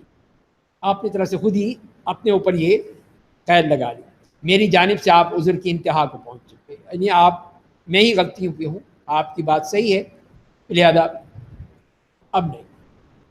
چل پڑے پھر، یہاں تک ایک بستی والوں کے پاس آئے جن سے کھانا طلب کیا تو انہوں نے دونوں کی میزبانی کرنے سے انکار کر دیا. اس بستی میں دونوں کو ایک دیوار ملی جو گرنا ہی چاہتی تھی، تو انہوں نے اس کو سیدھا کر دیا، اس کو ٹھیک ٹھاک کیا، اس کی لیپا پوتی کر کے اس کو صحیح کر دیا. موسیٰ پھر وہیں بول پڑے، صبر نہیں ہوتا. موسیٰ نے کہا اگر آپ چاہتے تو اس کام کی مزدوری لے لیتے، انہوں نے تو ہمیں کھانا تک نہیں کھلایا اور آپ نے کتنا بڑا احسان کر دیا ان کے اوپر، ان کی دیوار صحیح کر دی، گر رہی تھی. تو اس نے کہا دیکھا اب یہی بس کافی، میرا اور تمہاری جدائی کی گھڑی آ گئی، تم جاؤ اپنا راستہ، میرا اپنا راستہ، اب میں نہیں چل سکتا. تو جن باتوں پر تم صبر نہ کر سکے تھے میں تمہیں ان کی تعویل بتاتا ہوں، اب میں تمہیں بتا دیتا ہوں جو تم بول پڑے تھے نا فوراً، تو اسی لیے اب میں بتاتا ہوں کہ وجہ کیا تھی تاکہ تمہاری سمجھ میں آئے، علم حاصل ہو تمہیں. پہلی چیز کیا تھی؟ کشتی. وہ کچھ غریب لوگوں کی تھی جو سمندر میں محنت مزدوری کرتے تھے. میں نے اس میں عیب پیدا کرنا چاہا اس لیے کہ ان کے علاقے کے بعد ایک بادشاہ تھا جو ہر اچھی کشتی کو زبردستی چھین لیتا تھا، اور تو اسی لیے میں نے اس کو عیب دار کر دیا کہ اب اس میں عیب ہوگا تو کہا ٹھیک ہے جاؤ، تو ان غریبوں کی روزی بچ جائے گی، ورنہ وہ روزی ماری جاتی، وہ بیچارے پھر وہ پریشان ہوتے. تو یہ میں نے اللہ کے حکم سے کر دیا. پھر دوسرا معاملہ کیا تھا کہ وہ لڑکا جو اس کے ماں باپ ایمان والے تھے، میں ڈرا کہ وہ بڑا ہو کر اپنی کفر و سرکشی کا ان دونوں پر اثر ڈالے گا، تو ہم نے چاہا، یعنی ہمارے رب نے، ان کا رب اس لڑکے کے بدلے انہیں کوئی ایسا لڑکا دے جو نیکی اور پاکیزگی اور شفقت و رحمت میں اس سے بہت بہتر ہو. تو یہ اللہ کا پلان تھا کہ یہ اس میں سرکشی ہے، نافرمانی ہے، تو یہ اپنے ماں باپ کو تکلیف دے گا، اسی لیے اس کو ختم، اس کے بجائے پھر ایک نیک پاکیزہ بیٹا ان کو دے دیا جائے. یہ اللہ کا حکم تھا. تیسری بات کیا ہوئی؟ دیوار کی. تو وہ دیوار کیا تھی؟ اس شہر میں رہنے والے 2 یتیم بچوں کی تھی، اس کے نیچے ان دونوں کا خزانہ تھا اور ان کا باپ نیک آدمی تھا. تو تمہارے رب نے چاہا وہ بھرپور جوان ہو جائیں اور اپنا خزانہ نکال لیں، یہ آپ کے رب کی ان کے لیے رحمت تھی. یہ سارے کام میں نے اپنی رائے سے نہیں کیے ہیں، یہی تعویل ہے ان باتوں کی جن پر آپ صبر نہیں کر سکے. اس طرح حضرت خضر نے بتا دیا کہ یہ وہ معاملہ تھا کہ ٹھیک ہے کہ اس کو قتل کرنا بری بات تھی، لیکن یہاں پہ اللہ کا حکم یہی تھا. تو اور دوسری بات یہاں پر کہ یہ دیوار جو تھی وہ گر رہی تھی، اس کو صحیح کر دیا، اس کی وجہ تھی یہ 3 بچوں کا مال تھا، اس کے نیچے مال دبا ہوا تھا، خزانہ. تو اللہ تعالیٰ اگر یہ دیوار گر جائے گی تو لوگ ہو سکتا ہے لوگوں کو نظر آ جائے اور خزانہ سارا لٹ جائے. اسی لیے اللہ نے انتظامات فرما دیے، اس دیوار کو صحیح کروا دیا اور تاکہ وہ محفوظ رہے، کوئی وہاں پر نظر اٹھا کر نہ دیکھے. تو یہ ہمارا معاملہ ہے. اور اس میں ایک بات اور بھی کہ دیکھیے باپ کی نیکی کا اثرات کہاں تک جاتے ہیں. وَكَانَ أَبُوهُمَا صَالِحًا، ان کے باپ نیک آدمی تھا ان دونوں لڑکوں کا. تو لہذا پھر اس کے لیے اللہ تعالیٰ نے کیسا انتظام کر دیا ان یتیم بچوں کے لیے کہ ان کے لیے حضرت خضر کو بھیج دیا کہ جاؤ جا کے انتظام کرو. تو اس طرح حضرت خضر علیہ السلام نے بتا دیا کہ 3 معاملات تھے جس میں تم صبر نہیں کر سکے. اور نبی کریم صلی اللہ علیہ وسلم نے بھی حدیث میں آتا ہے کہ کاش موسیٰ تھوڑا سا اور صبر کر لیتے. اور ہمیں کچھ واقعات مل جاتے. بس وہ جلد بازی کی، اس میں نہ ہمیں فائدہ ہوا نہ تمہیں فائدہ ہوا. اب اس کے بعد آتے ہیں چوتھے واقعے کی طرف، اور وہ ہے ذی القرنین کا واقعہ. اور ذی القرنین کا واقعہ جو ہے، جیسے کہ ہم اس میں پڑھیں گے، یہ ہے اقتدار کی آزمائش. اقتدار، حکومت، یہ بھی ایک آزمائش ہوتی ہے کہ لوگ سمجھتے ہیں کہ بس اس سے اپنی تجوریاں بھر لیں گے، اپنے بینک بھر لیں گے، اس سے یہ حاصل کر لیں گے، وہ حاصل کر نہیں. اس میں جیسے ذی القرنین کا طریقہ دیکھ رہے ہیں، اصل چیز وہ خدمت ہے، بندوں کی خدمت ہے، اللہ کے بندوں کی خدمت کرنا، یہ ہے اصل چیز. وَيَسْأَلُونَكَ عَنْ ذِي الْقَرْنَيْنِ قُلْ سَأَتْلُو عَلَيْكُمْ مِنْهُ ذِكْرًا. اور کفار مکہ آپ سے ذی القرنین کے بارے میں سوال کرتے ہیں، آپ کہہ دیجئے کہ میں ان قریب اس کے حالات سے متعلق کچھ آیتوں کی تلاوت کرتا ہوں. تو یہ اللہ تعالیٰ نے پھر بتا دیا، اور جو انہوں نے سوال کیا تھا یہودیوں نے، اس کا جواب بھی آ گیا. اصحاب الکہف کا بھی، ذی القرنین کا یہاں پر آ گیا. روح کے بارے میں اس میں بتا دیا گیا سورہ بنی اسرائیل. انا مکننا لہ فی الارض، بے شک ہم نے سرزمین پر اسے حکومت دی تھی، ہر چیز کے لیے اسے سامان دیا تھا، بس وہ سامان لے کر چل پڑا. یہاں تک کہ جب وہ آفتاب ڈوبنے کی جگہ پہنچ گیا، اسے گرم کیچڑ کے ایک چشمے میں ڈوبتا ہوا پایا. وہاں اسے ایک قوم ملی، انہوں نے کہا اے ذی القرنین، تمہیں اختیار ہے، یا تو انہیں تم عذاب دو یا ان کے ساتھ اچھا معاملہ کرو.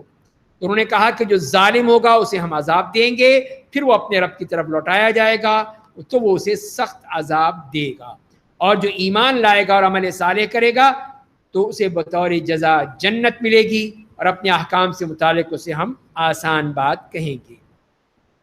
ذی القرنین نے جو بتا دیا کہ جو شرک اور کفر کے ذریعے سے دنیا میں فساد پھیلاتا ہے اور لوگوں کو پریشان کرتا ہے، تو اس کے لیے ہمارا فیصلہ یہ ہے. انہوں نے اپنا فیصلہ بتا دیا کہ جو برے ہیں اعمال والے، ان کے ساتھ پھر ہم برا معاملہ کریں گے، اور جو نیک لوگ ہیں ان کو ہم اچھا بدلہ عطا فرمائیں گے، یا جنت ان کو ملے گی.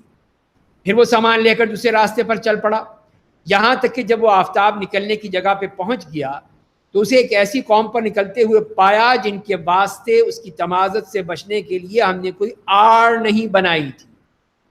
یہ ایسے مشرق میں پہنچ کے وہاں دیکھا ایسے لوگوں کو کہ جہاں پر کسی قسم کی کوئی سایہ نہیں تھا، دھوپ سے گرمی سے بچنے کا کوئی انتظام نہیں تھا. اور ذی القرنین کے پاس جو اسباب و وسائل و اسباب تھے، ہم اس کی پوری طرح خبر رکھتے تھے، تو لہذا یہاں پر کچھ نہیں ہوا. پھر آگے چل پڑے وہ، پھر وہ سامان لے کر ایک اور راستے پر چل پڑا، یہاں تک کہ جب دو پہاڑوں کے درمیان پہنچا تو ان کے اندرونی جانب ایسے لوگوں کو پایا جو تقریباً کوئی بات نہیں سمجھتے تھے. تو وہ وہاں پر پہنچ گیا اس علاقے میں، اور بعض لوگ یہ کہتے ہیں کہ یہ آرمینیا اور آذربائیجان کے علاقے میں دو پہاڑ ہیں. کسی نے کہا کہ یہ ترکی کا علاقہ ہے، واللہ عالم کہاں کا علاقہ ہے. یہ وہ علاقہ تھا جہاں پہ ذی القرنین پہنچ گیا. تو ان لوگوں نے وہاں پر کہا کہ قالوا یا ذا القرنین، انہوں نے کہا اے ذی القرنین، بے شک یاجوج و ماجوج اس سرزمین پہ فساد پھیلاتے ہیں، تو کیا ہم تمہارے لیے کوئی معاوضہ مقرر کر دیں تاکہ تم ہمارے ان کے درمیان ایک دیوار بنا دو. تو ان لوگوں نے ذی القرنین سے کہا کہ تم بادشاہ ہو، تمہارے پاس یہ سب کچھ انتظامات ہیں، تو تم ہمارے لیے ایک دیوار بنا دو ان دونوں پہاڑوں کے درمیان، تاکہ ہم یاجوج و ماجوج سے بچ سکیں، یہ ہمارے لیے مصیبت بنے ہوئے ہیں. ذی القرنین نے کہا کہ میرے رب نے جو مجھے قدرت دے رکھی ہے وہ تمہارے معاوضے سے بہتر ہے، مجھے کچھ نہیں چاہیے تم سے، بس تم لوگ اپنی جسمانی طاقت سے میری مدد کرو تاکہ میں تمہارے اور ان کے درمیان ایک موٹی اور مضبوط دیوار بنا دوں. تو یہ ہے، انہوں نے ان کو پیشکش کر دی کہ مجھے معاوضہ نہیں چاہیے، باقی جو افرادی طاقت ہے بس وہ دے دو، مین پاور، باقی ٹیکنالوجی بھی اور دماغ بھی، اس کو کس طرح کرنا ہے یہ میرا کام ہے، وہ میں کروں گا. مجھے لوہے کی اینٹیں دو. یہاں تک کہ جب دونوں پہاڑوں کے درمیان کا حصہ اوپر تک برابر ہو گیا تو کہا اب اس میں آگ دھونکو.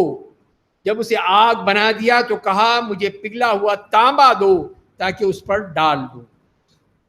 اس طرح پھر حضرت ذی القرنین نے دونوں پہاڑوں کے درمیان لوہے کی وہ دیوار بنا دی، لوہے کی اینٹوں سے لوہے کی دیوار، اور پھر اس کو پگھلا کر بالکل یکجان کر ایک پورا جو ہے اوپر سے لے کے نیچے تک وہ اور اس کے اوپر پھر وہ پگھلا ہوا تانبا ڈال دیا تاکہ وہ اتنا مضبوط ہو جائے کہ اب وہ نہ اس میں کوئی سوراخ کر سکتا ہے اور نہ ہی کوئی اس کے اوپر چڑھ سکتا ہے، چڑھنے کے قابل بھی نہیں، اس لیے کہ لوہا ہے، پلین چیز ہے، اس پہ چڑھے گا کون؟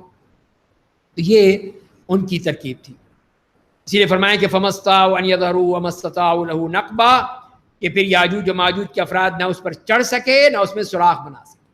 انہوں نے پوری کوشش کی کہ اب کس طرح نکلیں یہاں سے. ذوالقرنین نے کہا یہ دیوار میرے رب کی رحمت ہے، بس جب میرے رب کا وعدہ آ جائے گا تو اسے ریزہ ریزہ کر دے گا، اور میرے رب کا وعدہ برحق ہے. تو قیامت سے پہلے جب قیامت کی نشانیوں میں سے یاجوج و ماجوج نکلیں گے تو اس وقت پھر یہ اس میں سوراخ کر لیں. اور وہ نبی کریم صلی اللہ علیہ وسلم نے ہی بتا دیا تھا کہ اب وہ اتنا سوراخ ہو چکا ہے اس دیوار میں. یاجوج و ماجوج کے مقابلے کے لیے دیوار بنائی تھی اس میں اتنا سوراخ ہو گیا ہے. تو ایک صحابیہ تھیں حضرت زینب کا ذکر آتا ہے، انہوں نے پوچھا کہ یا رسول اللہ اب کیا ہوگا، ہم مارے جائیں گے سب، اب نیک لوگ بھی ہیں اس میں، اچھے لوگ بھی ہیں، ہم سب مارے جائیں گے. تو آپ نے فرمایا کہ اذا کثر فیہم الخبث، کہ جب خباثت بڑھ جائے گی تو پھر تمہارے اوپر یہ آفت آ جائے. یہ ہے اصل چیز جو آپ نے بتا دی. جب تک کہ نیک لوگ ہیں، اچھے لوگ ہیں تو یہ نہیں آئے گا عذاب، لیکن جب خباثت بڑھ جائے گی تو پھر عذاب آ جائے گا. اور اس دن ہم ان سب کو آپس میں گتھم گتھا کر دیں گے اور سور پھونک دیا جائے گا، پھر ہم سب کو ایک ساتھ جمع کریں گے. اس دن ہم جہنم کو کافروں کے بالکل سامنے لائیں گے جن کی آنکھوں پر دنیا میں میری یاد سے پردہ پڑا ہوا تھا اور جو شدت عداوت سے ہمارا کلام نہیں سن سکتے تھے. یہ اس دن دیکھیں گے قیامت کے دن کہ وہاں پر پھر ان کا کیا معاملہ ہوگا. کیا اہل کفر سمجھتے ہیں کہ قیامت کے دن وہ میرے سوا میرے بندوں کو اپنا دوست بنا لیں گے؟ بے شک ہم نے جہنم کو کافروں کی میزبانی کے لیے تیار کر رکھا ہے. تو جہنم بھی تیار ہے ان کا استقبال کرنے کے لیے. آپ کہیے کیا ہم تمہیں خبر دیں اس دن اعمال کے اعتبار سے سب سے زیادہ گھاٹے میں کون ہوگا؟ کون ہے جو خسارے میں ہے؟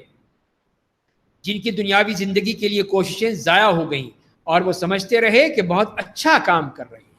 یہ ہے سب سے بڑا خسارہ کہ آدمی سمجھ رہا ہے کہ میں بہت اچھا کام کر رہا ہوں، حالانکہ وہ برباد ہو رہا ہے، تباہ ہو رہا ہے، غلط راستے پہ چل رہا ہے، اور وہ کہہ رہا ہے کہ نہیں میں تو بالکل صحیح راستے پہ جا رہا ہوں.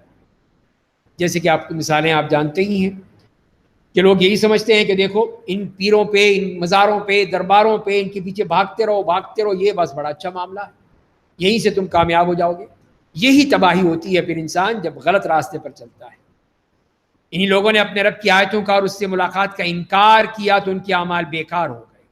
بس ہم قیامت کے دن ان کا کوئی وزن نہیں رکھیں گے، کوئی وزن نہیں ہوگا ان کے اعمال کا. اس میں تو شرک ہی شرک ہے، تو وہاں پہ یہ پھر کیسے کامیاب ہو سکتے ہیں؟ ان کا بدلہ جہنم ہوگا، اس لیے انہوں نے کفر کی راہ اختیار کی اور میری آیتوں میرے رسولوں کا مذاق اڑایا. یہ ہیں وہ لوگ جو اس قابل نہیں ہیں کہ انہیں جنت کا راستہ دکھایا جائے، یہ تو جہنمی ہیں. اور جنت والے کون ہیں؟ ان الذين آمنوا وعملوا الصالحات كانت لهم جنات الفردوس نزلا. بے شک جو لوگ ایمان لائے، انہوں نے عمل صالح کیا، ان کی ضیافت کے لیے فردوس کے باغات ہوں گے. تو یہ صرف ضیافت ہے، ضیافت میں جو باغات ہیں وہ سامنے آ رہے ہیں، اصل جنت کہاں ہے وہ تو اور آگے ہے. تو فرمایا کہ ان میں ہمیشہ کے لیے رہیں گے، ان سے نکلنا نہیں چاہیں گے. آپ کہیے کہ اگر میرے رب کے کلمات لکھنے کے لیے سارا سمندر روشنائی بن جائے تو میرے رب کے کلمات ختم ہونے سے پہلے سمندر خشک ہو جائے گا، چاہے مدد کے لیے ہم اسی جیسے اور سمندر لے آئیں. یہ اللہ تعالیٰ کے کلمات کی وسعت کہ اتنا اس کا کلام ازلی ہے، ابدی ہے، اس کی انتہا نہیں ہے.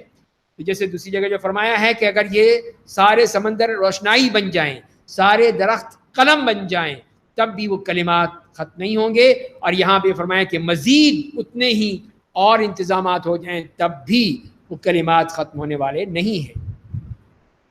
اور آخر میں فرمایا کہ آپ کہیے کہ میں تو تمہاری طرح ایک انسان ہوں، مجھے وہی آتی ہے، تمہارا معبود صرف ایک ہے. تو جو شخص اپنے رب سے ملنے کا یقین رکھتا ہے اسے چاہیے کہ نیک عمل کرے اور اپنے رب کی عبادت میں کسی کو شریک نہ بنائے. تو یہاں سورۃ الکہف مکمل ہوئی. اب اس کے بعد آتے ہیں سورہ مریم. اس پارے میں اس کا جو مکی صورت ہے اس میں 98 آیات ہیں. بسم اللہ الرحمن الرحیم.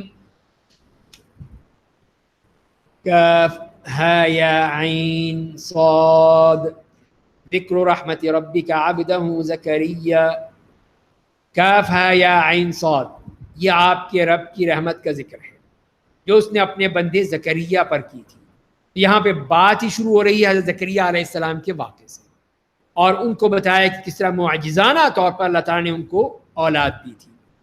جب انہوں نے اپنے رب کو پوشیدہ طور پر پکارا، کہا میرے رب میری ہڈیاں کمزور ہو گئی ہیں، سر کے بال سفید ہو گئے ہیں، میرے رب تجھ سے دعا کر کے میں کبھی اس کے اثر سے محروم نہیں رہا، لیکن دعا ہی سب سے اہم چیز ہے، تو میں تجھ سے دعا کر رہا ہوں، اور میں اپنے بعد اپنے رشتہ داروں سے مطمئن نہیں ہوں کہ وہ دعوت کا کام جاری رکھیں گے، اور میری بیوی بانجھ ہے، اس سے تو مجھے اپنے پاس سے ایک لڑکا عطا کر دے، تو بیٹا دے دے، تیرے لیے کوئی مشکل نہیں ہے، جو دعوتی کاموں میں میرا اور آل یعقوب کا وارث بنے، اور میرے رب اسے تو سب کا محبوب بنا دے۔ اللہ کی طرف سے جواب آ گیا، دعا قبول ہو گئی۔ فرمایا کہ اے زکریا، ہم آپ کو ایک لڑکے کی خوشخبری دیتے ہیں جس کا نام یحییٰ ہوگا، اس سے پہلے اس کا ہم نے کوئی ہم نام نہیں بنایا ہے۔ تو اللہ نے دعا بھی قبول کر لی، بیٹے کی خوشخبری بھی دے دی، بیٹے کا نام بھی رکھ دیا، اور یہ بھی بتا دیا کہ اس سے پہلے کبھی کوئی یحییٰ کا نام کا ہوا ہی نہیں تھا، یہ پہلا شخص ہے جو یحییٰ نام کا ہے۔ اب یہ اعتراض بھی کر رہے ہیں یہ کیا ہوا؟ زکریا نے کہا کہ میرے رب میرے گھر بیٹا کیسے ہوگا، میری بیوی بانجھ ہو گئی، میں انتہائی بوڑھا ہو چکا، تو اب اولاد کہاں سے آ گئی؟ تو فرشتے نے کہا ایسا ہی ہوگا، آپ کا رب کہتا ہے کہ یہ کام میرے لیے بالکل آسان ہے، اور اس سے قبل میں نے آپ کو پیدا کیا ہے جب آپ کچھ بھی نہیں تھے۔ زکریا نے کہا میرے رب مجھے اس کو کوئی نشانی بتا دیجئے۔ اللہ نے کہا آپ کی نشانی یہ ہوگی کہ آپ 3 رات تک تندرست ہوتے ہوئے لوگوں سے بات نہیں کریں گے۔ پس وہ محراب سے نکل کر اپنی قوم کے پاس آئے اور ان سے اشاروں میں کہا کہ تم لوگ صبح و شام اللہ کی تسبیح بیان کرو۔ تو یہ اللہ تعالیٰ نے ان کو خوشخبری دے دی کہ تم چاہے کچھ کہتے رہو، اللہ کو اسباب کا کوئی خیال نہیں، اسباب کی کوئی ضرورت نہیں، اس لیے کہ اللہ کے یہاں اسباب تو وہ ہے بنانے والا، تو وہ جیسے چاہے بنا لے۔ تو ضروری ہے کہ وہ جوان عورت ہو اور تم بھی جوان ہو، وہ بالکل بانجھ ہے تم بالکل بوڑھے ہو تب بھی ہو سکتا ہے۔ یہی تو اللہ تعالیٰ کا اس میں کمال ہے، اللہ تعالیٰ کی قدرت ہے کہ وہ جو چاہے کر سکتا ہے۔ نشانی یہ دے دی کہ 3 راتوں تک تم بات نہیں کر سکو، جو بات کرو گے اشاروں سے۔ یا یحییٰ خذ الکتاب بقوۃ وآتیناہ الحکم صبیا، اے یحییٰ آپ تورات کو مضبوطی سے تھام لیجئے، ہم نے بچپن ہی سے ان کو فیصلہ کرنے کی صلاحیت دے دی تھی، وہ اپنے پاس سے انہیں رحم دلی اور پاکیزگی عطا کر دی تھی، وہ صاحب تقوی آدمی تھے اور اپنے ماں باپ کے فرمان بردار تھے، اپنے رب کے حق میں سرکش و نافرمان نہیں تھے، اور اللہ کی سلامتی ان کے شامل حال رہی، جس دن وہ پیدا ہوئے اس دن بھی رہے گی جب وہ وفات پائیں گے، جس دن زندہ اٹھائے جائیں گے۔ تو یہ حضرت یحییٰ علیہ السلام کے لیے بھی بتا دیا کہ وہ اللہ کے نیک بندے تھے اور کس طرح اپنے والدین کے بھی بہترین اولاد تھی۔ اور اس کے بعد پھر حضرت مریم کا واقعہ آتا ہے، اور اس میں بتا دیا ان کی بھی معجزانہ طور پر کس طرح ان کے ہاں حضرت عیسیٰ کی پیدائش ہوئی۔ اور آپ قرآن میں مریم کا ذکر بھی کیجئے، جب وہ اپنے گھر والوں سے دور مشرق کے ایک جانب چلی گئیں، اور آپ فرمایا پھر لوگوں کی طرف سے اپنے لیے پردہ بنا لیا، تو ہم نے ان کے پاس اپنے فرشتے جبریل کو بھیجا، بس وہ ان کے سامنے ایک بھلے چنگے انسان کی شکل میں ظاہر ہوئے۔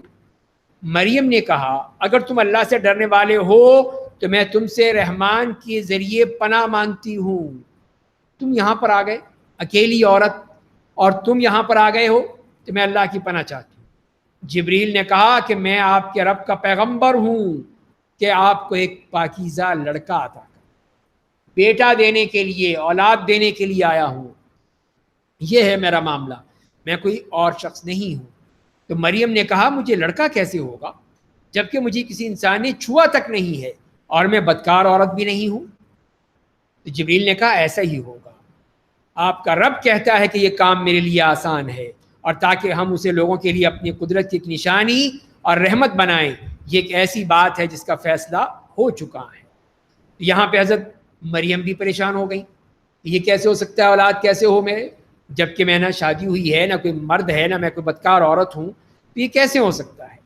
لیکن انہیں بتا دیا گیا کہ نہیں، یہ آپ کے رب کا فیصلہ ہے کہ آپ کو اولاد دی جائے گی، اور اس طرح پھر جیسے کہ بعض روایات سے ایک جیسے کہ مریم علیہ السلام نے مشرق کی طرف اپنا وہ جگہ بنا لی اور اسی لیے وہ مشرق کی طرف رخ کر کے ہی نماز پڑھتے ہیں.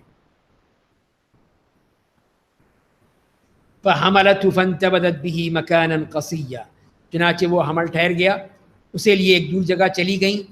پھر زچگی کی تکلیف نے اسے کھجور کے درخت کے پاس پہنچا دیا. کہنے لگی ہیں کاش میں اس سے پہلے مر چکی ہوتی اور کوئی بھولی بسری یاد بن گئی ہو. تو اب یہ آزمائش شروع ہو گئی ان کی، تو وہ حمل اس طرح ٹھہر گیا جیسے کہ ہوتا ہے، اور وہ اسی حالت میں پھر جب وہ وقت پورا ہو گیا، پیدائش کا وقت آ گیا، تو بھی اللہ نے کیسے انتظام فرما دیے.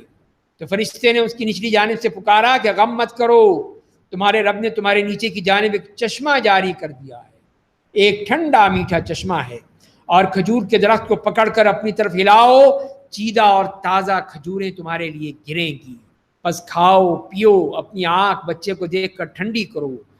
یہ اللہ کی طرف سے انتظامات. یہ اس وقت وہ کھجور کا درخت، اب ظاہر ہے کہ کھجور میں درخت، یہ کھجور کے درخت میں فصل کب لگتی ہے؟ گرمیوں میں یا سردیوں میں؟ اگست میں.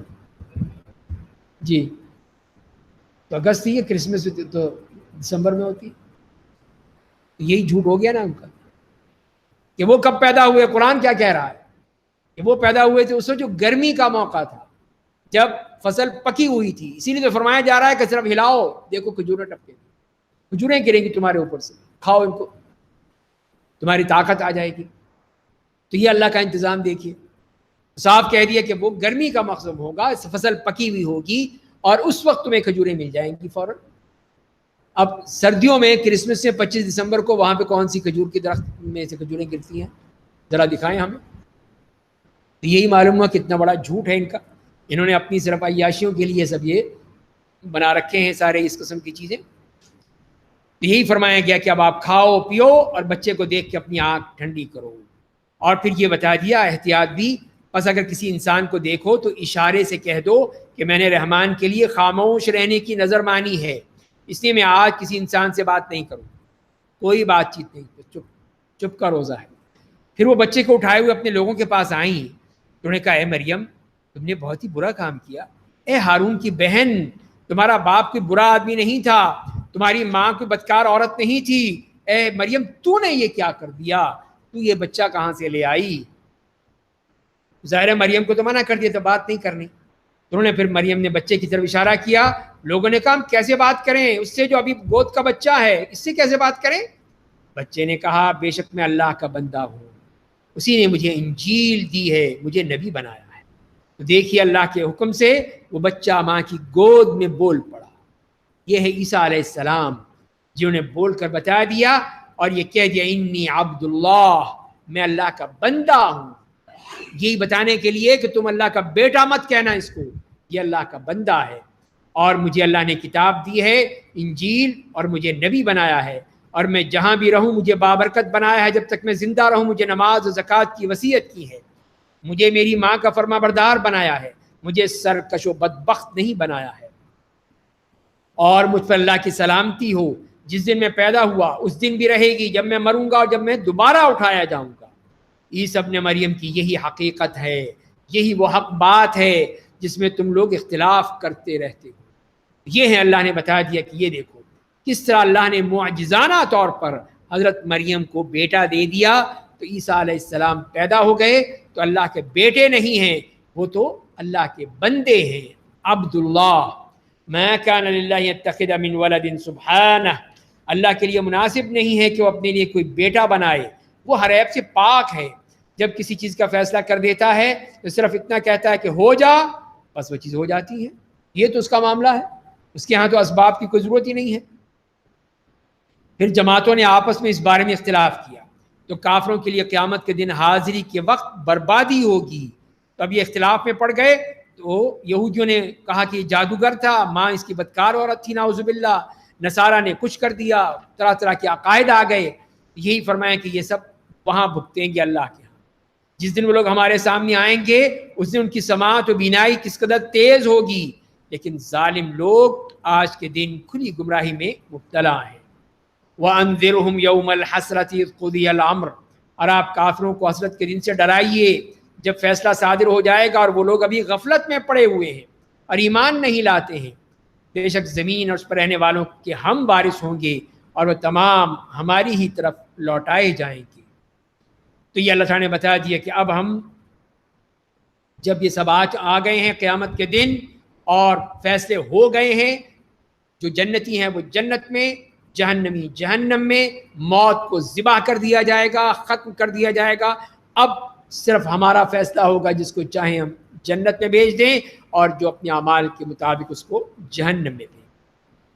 یہاں پہ پھر کچھ انبیاء کرام کا تذکرہ آیا، اس میں حضرت ابراہیم علیہ السلام کا واقعہ پہلے نقل کیا گیا، اور آپ قرآن میں ابراہیم کو یاد کیجئے، وہ بے شک سچے کردار کے اور نبی تھے۔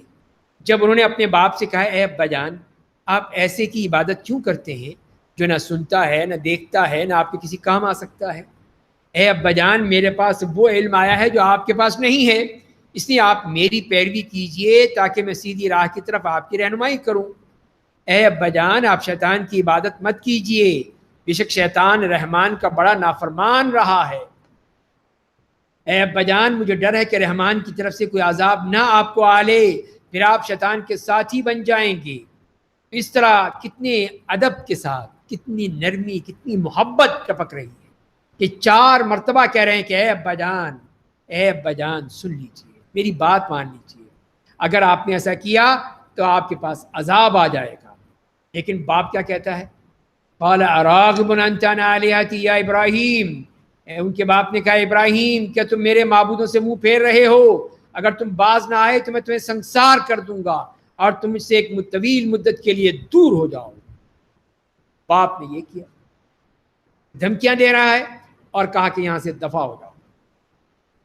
ابراہیم علیہ السلام نے بھی پھر وہی پوری طرح جواب دے دیا کہ میں آپ کو سلام کہتا ہوں، میں اپنے رب سے آپ کے لیے مغفرت کی دعا کروں گا، بے شک مجھ پر بڑا مہربان ہے۔ تو اس وقت یہ وعدہ کیا تھا کہ جب وہ نکل رہے تھے، بعد میں جب اللہ تعالیٰ نے منع کر دیا کہ نہیں، سورہ توبہ میں جیسے ہم پڑھ چکے ہیں کہ کسی بھی مشرک کے لیے دعا مغفرت نہیں ہو سکتی۔ اور لوگوں میں تم سب سے جدا ہوتا ہوں، ان معبودوں سے بھی جنہیں تم اللہ کے سوا پکارتے ہو، اور میں اپنے رب کو پکاروں گا جو مجھے امید ہے کہ میں اپنے رب کو پکار کر اس کی رحمت سے محروم نہیں رہوں گا۔ بس جب ابراہیم نے ان لوگوں سے کنارہ کش ہو گئے اور ان معبودوں سے بھی جنہیں وہ اللہ کے سوا پوچھتے تھے، تو ہم نے انہیں اسحاق اور یعقوب عطا کیے، اور ہر ایک کو ہم نے نبی بنایا، اور ہم نے انہیں رحمت سے نوازا اور ان کی نیک نامی کو اونچا کیا۔ اور پھر اسی طرح بقیہ انبیاء کرام کی عقیدہ توحید میں ان کا کردار، اور آپ قرآن میں موسیٰ کا ذکر کیجئے، وہ بے شک اللہ کے چنے ہوئے بندے اور رسول اور نبی تھے۔ ہم نے طور کے دائیں جانب انہیں پکارا، انہیں قریب کر کے سرگوشی کی، اور اپنی رحمت سے ان کے بھائی ہارون کو ان کے خاطر نبی بنا دیا۔ اور آپ قرآن میں اسماعیل کا ذکر کیجئے، وہ وعدے کے بڑے سچے تھے، رسول اور نبی تھے، اپنے گھر والوں کو نماز زکوٰۃ کا حکم دیتے تھے، وہ اپنے رب کے نزدیک بڑے پسندیدہ تھے۔ اور آپ قرآن میں ادریس کا ذکر کیجئے، وہ بے شک بڑے سچے نبی تھے، اور ہم نے انہیں بہت اونچا مقام پر پہنچا دیا تھا۔ یہی وہ انبیاء ہیں جن پر اللہ نے اپنا خاص انعام کیا تھا، جو آدم کی اولاد اور ان کی اولاد سے تھے، جنہیں ہم نے نوح کے ساتھ کشتی پر سوار کیا تھا، اور جو ابراہیم اور یعقوب کی اولاد سے تھے۔ یہ اللہ تعالیٰ نے بتا دیا کہ انبیاء کرام جو آدم علیہ السلام کے بعد حضرت نوح علیہ السلام کی اولاد میں سے تھے، طوفان کے بعد پھر ان کی اولاد سے یہ لوگ پیدا ہوئے، پھر ابراہیم اور یعقوب کی اولاد سے، تو وہ ان میں سے تھے جنہیں ہم نے ہدایت دی تھی اور جنہیں ہم نے چن لیا تھا۔ جب ان کے سامنے رحمان کی آیتوں کی تلاوت ہوتی تھی تو سجدہ کرتے ہوئے اور روتے ہوئے زمین پر گر جاتے تھے۔ تو یہ تھے وہ لوگ اللہ کے نیک بندے کہ جب بھی ان کے سامنے یہ تلاوت ہوتی تھی تو وہ فوراً اللہ کے حضور گر جانے والے۔ اللہ نے ان کی تعریف فرمائی، تو یہاں پہ سجدہ تلاوت ہے۔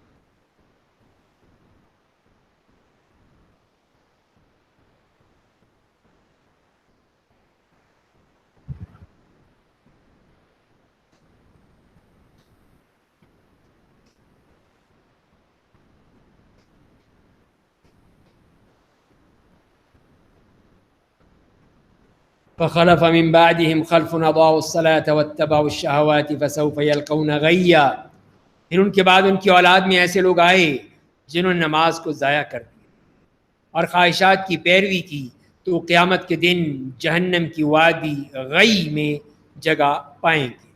اس سے اللہ تعالیٰ نے پھر ان تمام انبیاء کرام کے ذکر کے بعد پھر فرمایا کہ اس کے بعد کچھ اور لوگ آ گئے، ان کی نسلوں میں پھر وہ آ گئے جو نماز کو ضائع کر دی، یعنی کہ وقت کے گزر جانے کے بعد پڑھنا، یا اس کی ضروری رکن ہے، شرط ہے، اس کو چھوڑ دینا، یا بالکل ہی چھوڑ دینا، انکار کر دینا، تو یہ اس کو بالکل ہی کوئی اہمیت ہی نہ دینا، یہ سب وہ چیزیں ہیں کہ جو اضاعوا الصلاۃ میں آ گئی ہیں۔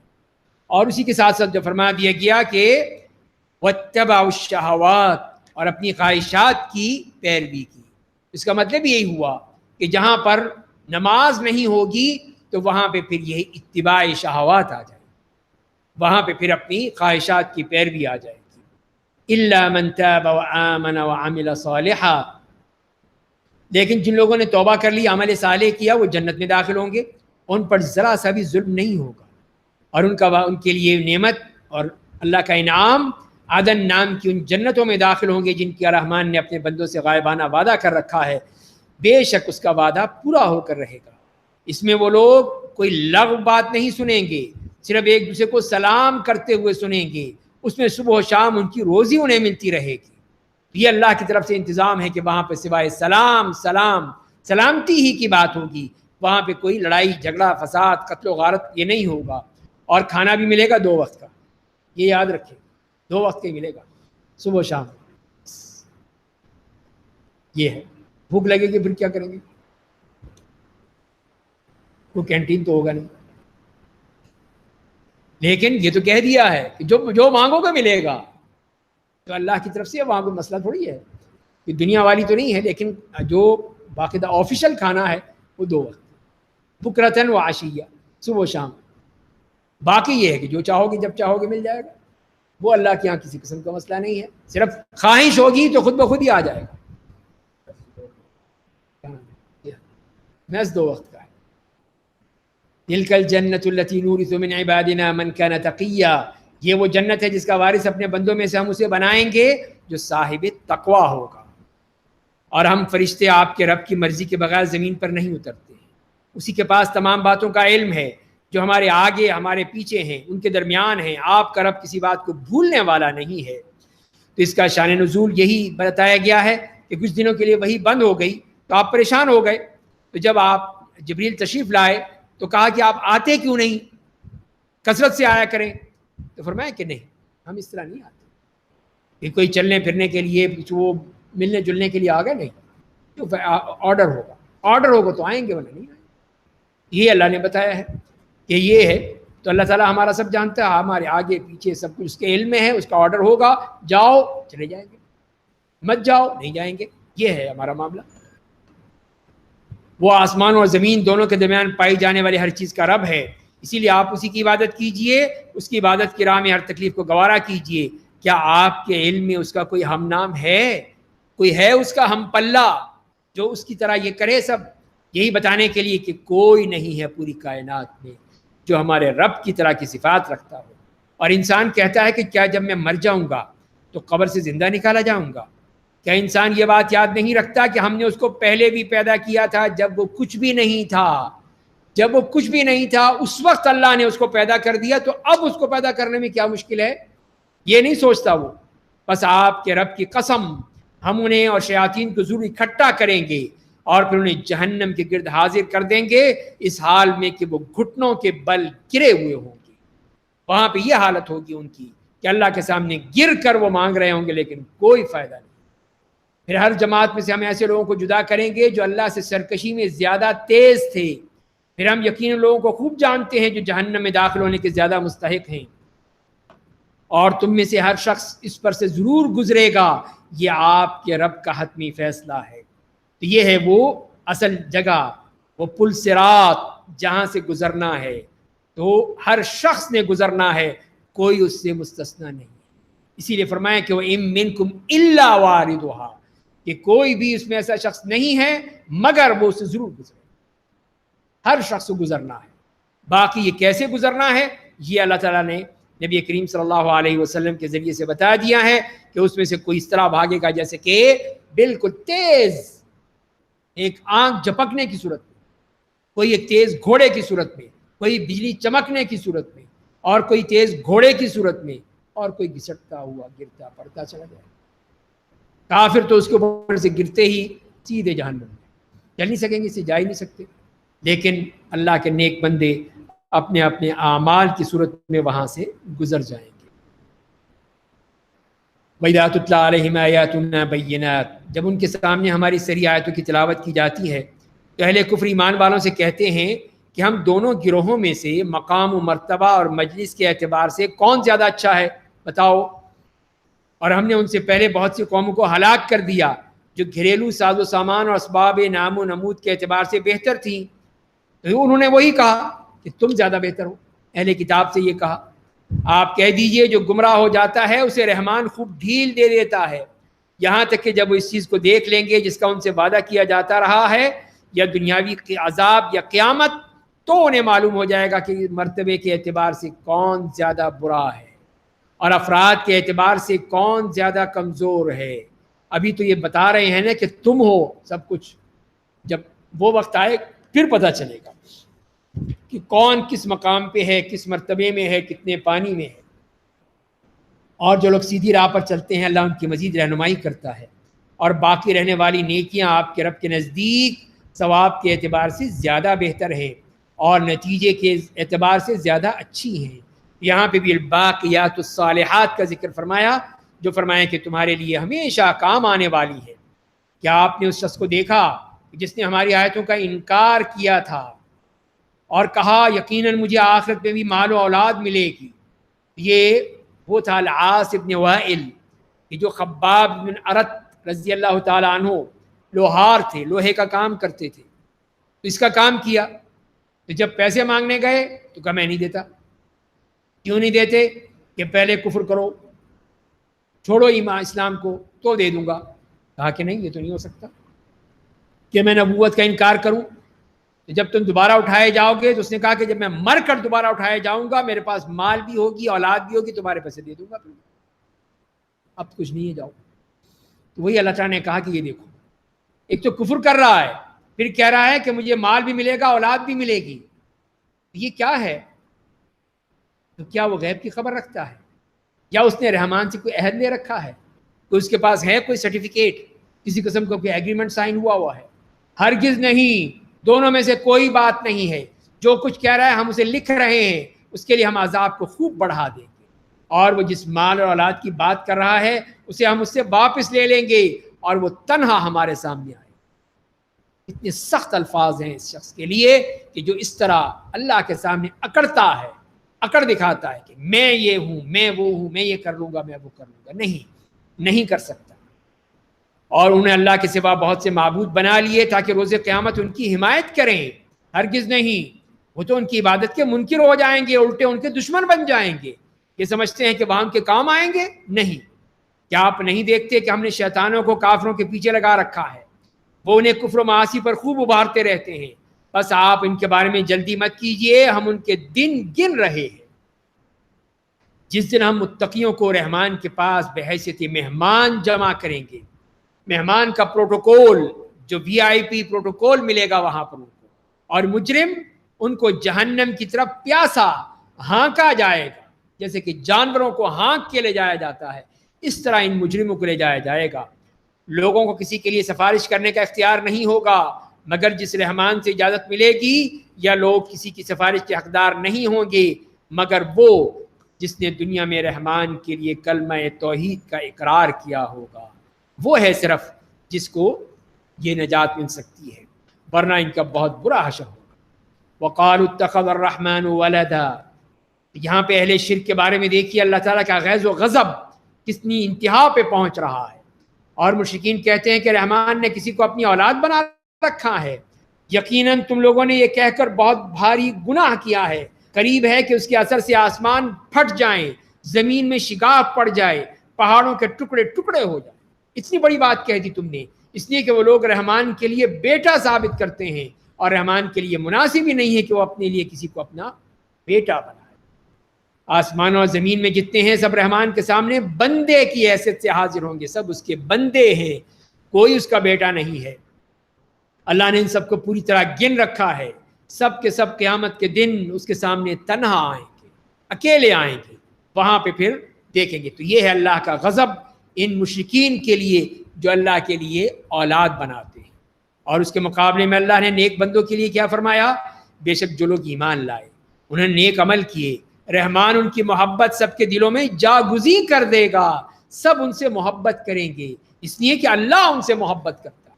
اور جس سے اللہ محبت کرتا ہے تو وہ اعلان کر دیتا ہے فرشتوں سے کہ اے فرشتوں میں اس سے محبت کرتا ہوں، تم بھی اس سے محبت کرو۔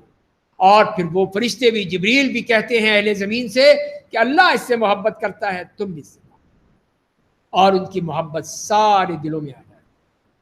تو یہ ہے اللہ کی محبت کا وہ صلہ جو ان کو ملتا ہے۔ بس ہم نے اس قرآن کو آپ کے زبان میں آسان کر دیا ہے تاکہ اس کے ذریعے آپ متقیوں کو جنت کی بشارت دیں اور جھگڑنے والوں کو جہنم سے ڈرائیں۔ ہم نے ان سے پہلے بہت سی قوموں کو ہلاک کر دیا، کیا آپ ان میں سے کسی کو دیکھتے ہیں یا ان کی کوئی آہٹ سنتے ہیں؟ کوئی ہے ان میں سے؟ سب ختم ہو گئے۔ یہ ہے اللہ کا عذاب ان لوگوں کے لیے جو اللہ تعالیٰ کے احکام کی نافرمانی کرتے ہیں۔ اس کے بعد سورہ طٰہٰ ہے، یہ بھی مکی صورت ہے، اس میں 135 آیات ہیں۔ بسم اللہ الرحمن الرحیم، طٰہٰ ما انزلنا علیک القرآن لتشقیٰ۔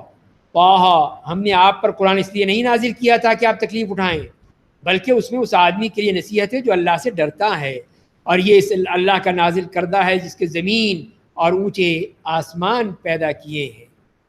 تو یہی بتا دیا کہ یہ قرآن اس لیے نہیں ہے کہ آپ پریشان ہو رہے ہیں، تکلیفیں اٹھا رہے ہیں، نہیں، یہ تو آپ کے لیے رحمت آئی ہے، اس کو آپ پہنچائیے، بتائیے۔ اور پھر رحمان کا تعارف بھی فرما دیا، الرحمن علی العرش استویٰ، وہ نہایت مہربان رحمان عرش پر مستوی ہے، جو کچھ آسمان و زمین میں ہے، جو ان دونوں کے درمیان میں ہے، جو کچھ مٹی میں ہے، سب اسی کا ہے۔ اگر آپ اونچی آواز سے بات کریں گے تو وہ بے شک خفیہ بات کو جانتا ہے، اور اس سے بھی زیادہ پوشیدہ باتوں کو جانتا ہے۔ اس سے اللہ کے سوا کوئی معبود نہیں ہے، اس کے بہت اچھے خوبصورت نام ہیں۔ اور یہاں سے حضرت موسیٰ علیہ السلام کا واقعہ شروع ہو جاتا ہے، جو یہاں پہ تفصیل سے بیان کیا گیا۔ فرمایا کہ وَهَلْ أَتَاكَ حَدِيثُ مُوسَىٰ، اور یہ یہاں واقعہ شروع ہو رہا ہے جب سے آپ کو نبوت، اور پھر ہم سورہ قصص میں پڑھیں گے جہاں پہ ان کی پیدائش سے، وہ پیدائش سے شروع ہوتا ہے۔ اس طرح یہ اللہ تعالیٰ نے حضرت موسیٰ علیہ السلام کا واقعہ قرآن کریم میں مختلف صورتوں میں بیان کیا ہے، بڑی تفصیل سے بیان کیا ہے۔ وَهَلْ أَتَاكَ حَدِيثُ مُوسَىٰ، اور کیا آپ کو موسیٰ کے واقعے کی اطلاع ہے؟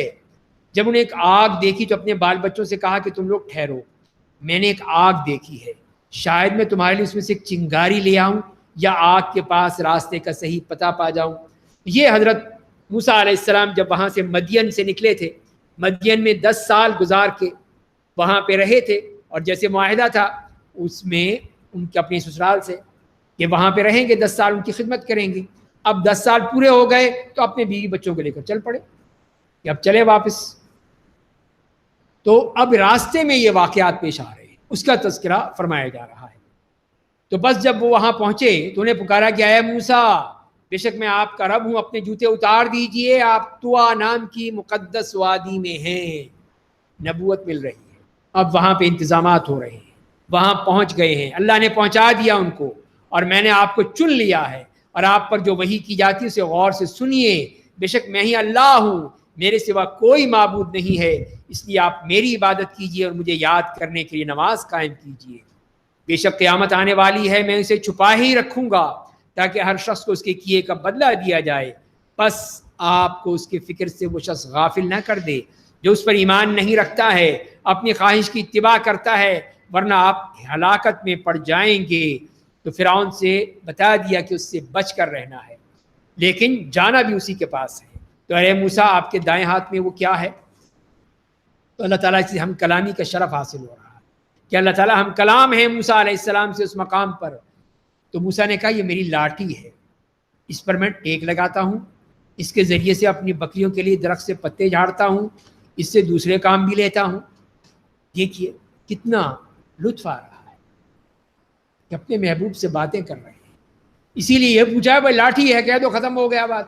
نہیں جی، وہ پوری باتیں کر رہے ہیں. میں ٹیک بھی لگاتا ہوں، بکرے کے لیے پتے بھی جھاڑتا ہوں، میں یہ بھی کرتا ہوں، میں وہ بھی کرتا ہوں، پوری تقریر جھاڑ دی. اس لیے کہ ہم کلامی کا شرف حاصل ہو رہا ہے اس ذات اقدس کے ساتھ. یہ موقع پھر دوبارہ نہیں آئے گا. اسی لیے موسیٰ علیہ السلام جو ہے وہاں پر وہ یہ باتیں کر رہے ہیں. قال القها یا موسیٰ، اللہ نے کہا موسیٰ اب اسے زمین پر ڈال دو. انہوں نے زمین پر ڈال دیا، اچانک سانپ بن کر دوڑنے لگا. اللہ نے کہا اسے پکڑ لیجئے، ڈریے نہیں، ہم اسے اس کی پہلی حالت میں لوٹا دیں گے. اب ڈر کیوں گئے، بھاگ کیوں پڑے؟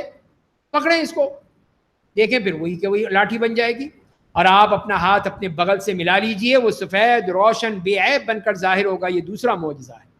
یہ 2 معجزے دے دیے آپ کو تاکہ ہم آپ کو اپنی بعض بڑی نشانیاں دکھلائیں. آپ میرا پیغام لے کر فرعون کے پاس جائیے، بے شک وہ حد سے گزر چکا ہے. موسیٰ نے کہا اے میرے رب، میرا سینہ میرے لیے کھول دے، میری مہم کو میرے لیے آسان کر دے، میری زبان کی گرہ کھول دے تاکہ وہ لوگ میری بات سمجھ سکیں. تو جیسے کہا جاتا ہے کہ بچپن میں انہوں نے اپنے منہ میں چنگاری ڈال لی تھی تو منہ میں لکنت پیدا ہو گئی تھی، تو اسی کی وجہ سے وہ کہہ رہے ہیں کہ مجھے یہ لکنت ختم ہو جائے، میں بات کہہ سکوں.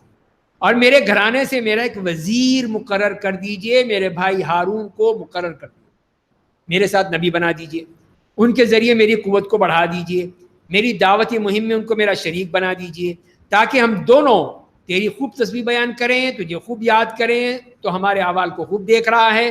اللہ نے کہا اے موسیٰ آپ کی مانگ پوری ہو گئی، ساری باتیں مان لی، ہاں جاؤ، سب کچھ مان لیا، سب کچھ مل جائے گا، بھائی بھی مل جائے گا.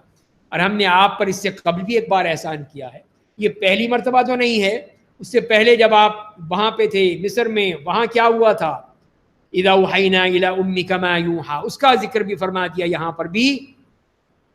جب ہم نے آپ کی ماں سے بذریعہ الہام وہ بات کہی تھی جو کہی جانے والی تھی کہ تم بچے کو صندوق میں بند کر دو، پھر صندوق کو دریا میں ڈال دو تاکہ دریا کا بہاؤ اسے ساحل پر پہنچا دے، وہاں اسے وہ آدمی لے گا جو میرا دشمن ہے اور اس کا بھی دشمن. اور میں نے اپنی جانب سے آپ کے چہرے میں لوگوں کے لیے محبت پیدا کر دی، اور میں نے چاہا کہ میری خاص نگرانی میں آپ کی پرورش ہو. تو اللہ تعالیٰ نے موسیٰ علیہ السلام کو بغیر مانگے بچپن سے لے کر نبوت تک کے زمانے کا پورا واقعہ سنا دیا کہ پہلے ماں کو حکم دیا کہ بچے کو چھوڑنا نہیں، اب پیدائش کے بعد اب یوں کرو ایک صندوق پر ڈال کے سمندر میں پھینک دو، دریا میں ڈال دو. اس لیے کہ ڈر تھا کہ فرعون کے وہ آ جائیں گے گماشتے اور مار دیں گے بچے کو. اور دوسری بات کہ اللہ تعالیٰ نے ایسا انتظام فرمایا تھا کہ جو اس بچے کو دیکھ لیتا محبت اس کے دل میں بیٹھ جاتی خود بخود. اور اللہ تعالیٰ نے پرورش اپنے لیے ذمہ لے لی کہ میری آنکھوں سے میں دیکھوں گا اس کو. اور تیسرا یہ کہ اس کی ماں کے پاس دوبارہ پہنچا دوں گا، یہ بھی میرا ذمہ ہے.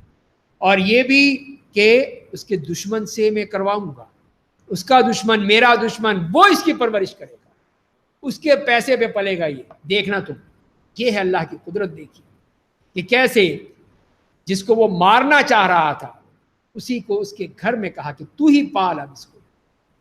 یہی تو اللہ کی قدرت ہے. میں نے اپنی جانب سے آپ کے چہرے میں لوگوں کے لیے محبت پیدا کر دی ہے، اور میں نے چاہا کہ میری خاص نگرانی میں آپ کی پرورش ہو. جب آپ کی بہن آپ کی خبر گیری کے لیے چلتی ہوئی وہاں پہنچی، کہنے لگی کیا میں آپ لوگوں کو ایسی عورت کا پتہ بتاؤں جو اس کی نگہداشت کرے؟ وہ بچہ دودھ پینے کے لیے تیار ہی نہیں تھا کس کا. اس سے سورہ قصص میں آئے کہ وہ حرمنا علیہ المراضع، عورتیں آئیں دودھ پلانے کے لیے، نہیں پینا، صاف انکار. تو پھر یہ بہن نے کہا کہ میں بتاتی ہوں، ایک عورت ہے وہ پلائے گی. اس طرح اللہ نے کہا ٹھیک ہے واپس چلے جاؤ اپنی ماں کے پاس. ماں کے پاس پہنچا دی. کس کے خرچے پہ؟ فرعون کے خرچے پہ. یہ فرعون پیمنٹ بھی کرے گا، یہ دودھ پلائے گی. دیکھ لیجیے اللہ کے کمال.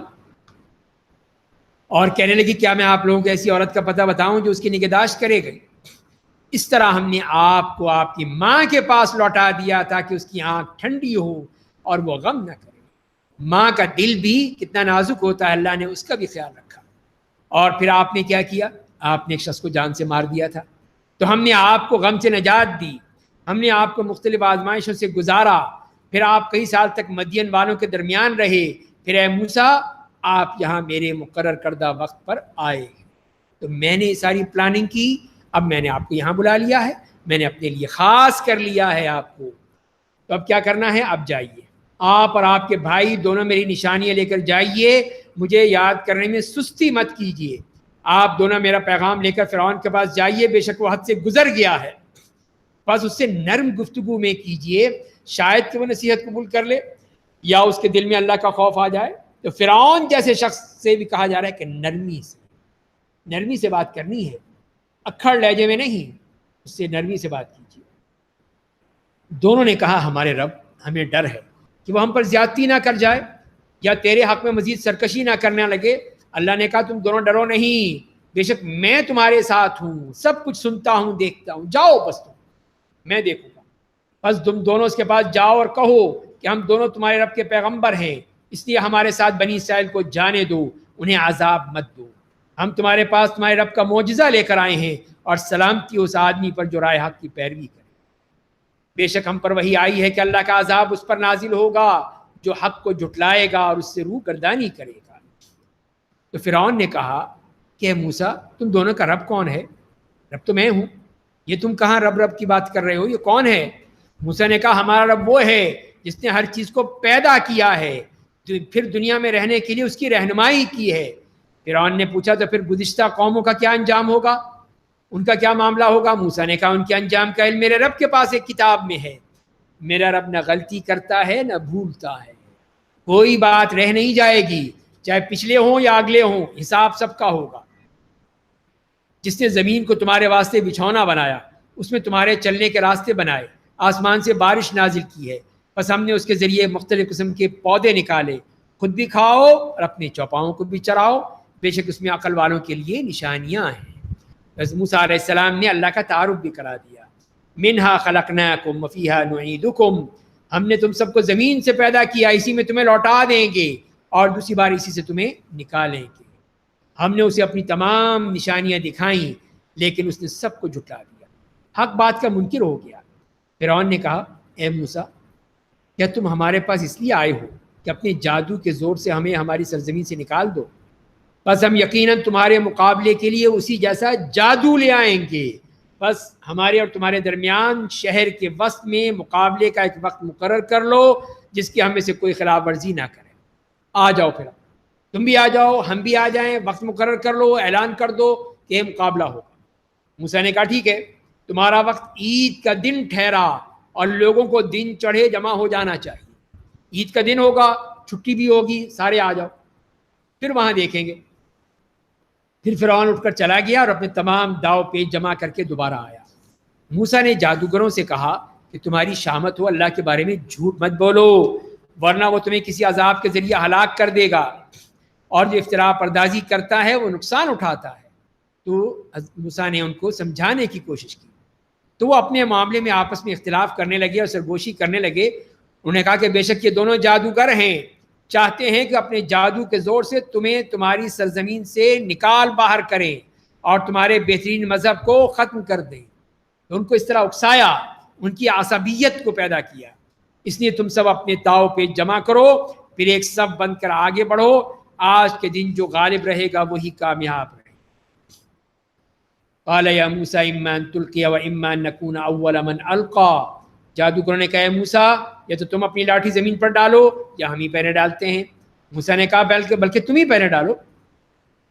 تو ان کے جادو کے زیر اثر انہیں ایسا دکھائی دینے لگا کہ جیسے ان کی رسیاں اور لاٹھیاں زمین پر دوڑ رہی ہیں۔ نظر بندی، صرف نظر بند کر دیا اور وہ رسیاں اور وہ لاٹھیاں اس طرح وہ حرکت کرنے لگی جیسے کہ وہ سانپ ہوں۔ تو موسیٰ اپنے دل میں خوف محسوس کرنے لگے۔ ہم نے کہا آپ ڈریے نہیں، بے شک غالب آپ رہیں گے، اور آپ کے دائیں ہاتھ میں جو لاٹھی ہے اسے زمین پر ڈال دیجئے، وہ ان کے تمام بناوٹی سانپوں کو ہڑپ کر جائے گی۔ انہوں نے جو بنایا ہے وہ جادوگر کا مکر و فریب ہے، اور جادوگر جدھر سے آئے کامیاب نہیں ہوگا۔ اور پھر یہی ہوا کہ اب انہوں نے دیکھ لیا کہ ہمارا تو جادو تھا، نظر بندی تھی، یہ تو اصل حقیقت ہے، جو سانپ ہے۔ بس تمام جادوگر سجدے میں گر گئے اور پکار اٹھے کہ ہم ہارون و موسیٰ کے رب پر ایمان لے آئے۔ فرعون نے کہا کہ اس سے پہلے کہ میں تمہیں اجازت دوں تم لوگ موسیٰ پر ایمان لے آئے؟ بے شک یہی تمہارا وہ بڑا جادوگر ہے، یہ ہے تمہارا اصل جو سرغنہ جس نے تمہیں جادو سکھایا تھا، جسے تم لوگوں نے جادو سکھایا ہے۔ میں تمہارے ایک طرف کے ہاتھ اور جس طرف کے پاؤں کاٹ ڈالتا ہوں، کھجور کے تنوں پر تمہیں سولی پر لٹکا دیتا ہوں، تب تم ضرور جان لو گے کہ موسیٰ اور مجھ میں کس کا عذاب زیادہ سخت اور دیر پا رہنے والا ہے۔ لیکن وہ تو ایمان لا چکے تھے۔ جادوگروں نے کہا کہ ہم تمہیں ہرگز ترجیح نہیں دیں گے ان واضح دلائل پر جو ہمارے سامنے آ چکے ہیں، اور اس ذات برحق پر جس نے ہمیں پیدا کیا ہے، تو تمہیں جو فیصلہ کرنا ہے کر ڈالو، ہم تو صرف اسی دنیاوی زندگی میں ہی فیصلہ کر سکتے ہیں۔ یہ اللہ کے نیک بندے، یہ جادوگر جو اسلام قبول کر لیا، مسلمان ہو گئے۔ انا آمنا بربنا لیغفر لنا خطایانا، بے شک ہم اپنے رب پر ایمان لے آئے تاکہ وہ ہمارے گناہوں کو معاف کر دے اور جادو کے ان کرتبوں کو بھی معاف کر دے جن پر تو نے ہمیں مجبور کیا تھا۔ اللہ کی ذات سب سے بہتر اور ہمیشہ باقی رہنے والی ہے۔ بے شک جو شخص قیامت کے دن اپنے رب کے سامنے مجرم کی حیثیت سے آئے گا تو اس کا ٹھکانہ جہنم ہوگا، اس میں نہ وہ مرے گا نہ زندہ رہے گا، نہ موت آئے گی نہ زندگی ہوگی۔ اور جو شخص کے سامنے مومن کی حیثیت سے آئے گا، عمل صالح کیے ہوگا، تو انہیں بلند درجات ملیں گے، عدن نام کی جنتیں ملیں گی جن کے نیچے نہریں جاری ہوں گی، ان میں ہمیشہ کے لیے رہیں گے۔ اور جو گناہوں سے پاک ہوتا ہے اسے ایسا ہی بندہ ملتا ہے۔ اور ہم نے موسیٰ کو وحی بھیجی کہ آپ میرے بندوں کو لے کر رات کے وقت نکل جائیے، پھر اپنی لاٹھی کے ذریعے سے سمندر میں ان کے لیے خشک راستہ بنا لیجئے، آپ نہ پکڑے جانے کا ڈر ہوگا نہ دل میں کسی اور خوف کو جگہ دیجئے۔ اس طرح پھر اللہ تعالیٰ نے یہ انتظام بھی کر دیا بنی اسرائیل کے لیے کہ آپ فرعون سے بچنے کے لیے کہ آپ جائیں اور اس سمندر پر یا دریا پر لاٹھی ماریں، پھر دیکھیے آپ کے لیے راستے ہی راستے ہو جائیں۔ بس فرعون نے اپنی فوجوں کے ساتھ ان کا پیچھا کیا تو دریا کی موجوں نے انہیں اپنی لپیٹ میں لے لیا۔ فرعون نے اپنی قوم کو گمراہ کر دیا اور سیدھی راہ پہ نہیں ڈالا۔ اے بنی اسرائیل، ہم نے تمہیں تمہارے دشمن سے نجات دی، تم سے کوہ طور کے داہنی جانب آنے کا وعدہ لیا، تمہارے لیے من و سلوہ اتارا، ہم نے تمہیں عمدہ چیزیں روزی کے طور پر عطا کی، انہیں کھاؤ، اس بارے میں حد سے تجاوز مت کرو ورنہ تم پر میرا غضب نازل ہوگا، اور جس پر میرا غضب نازل ہو جاتا ہے وہ ہلاک ہو جاتا ہے۔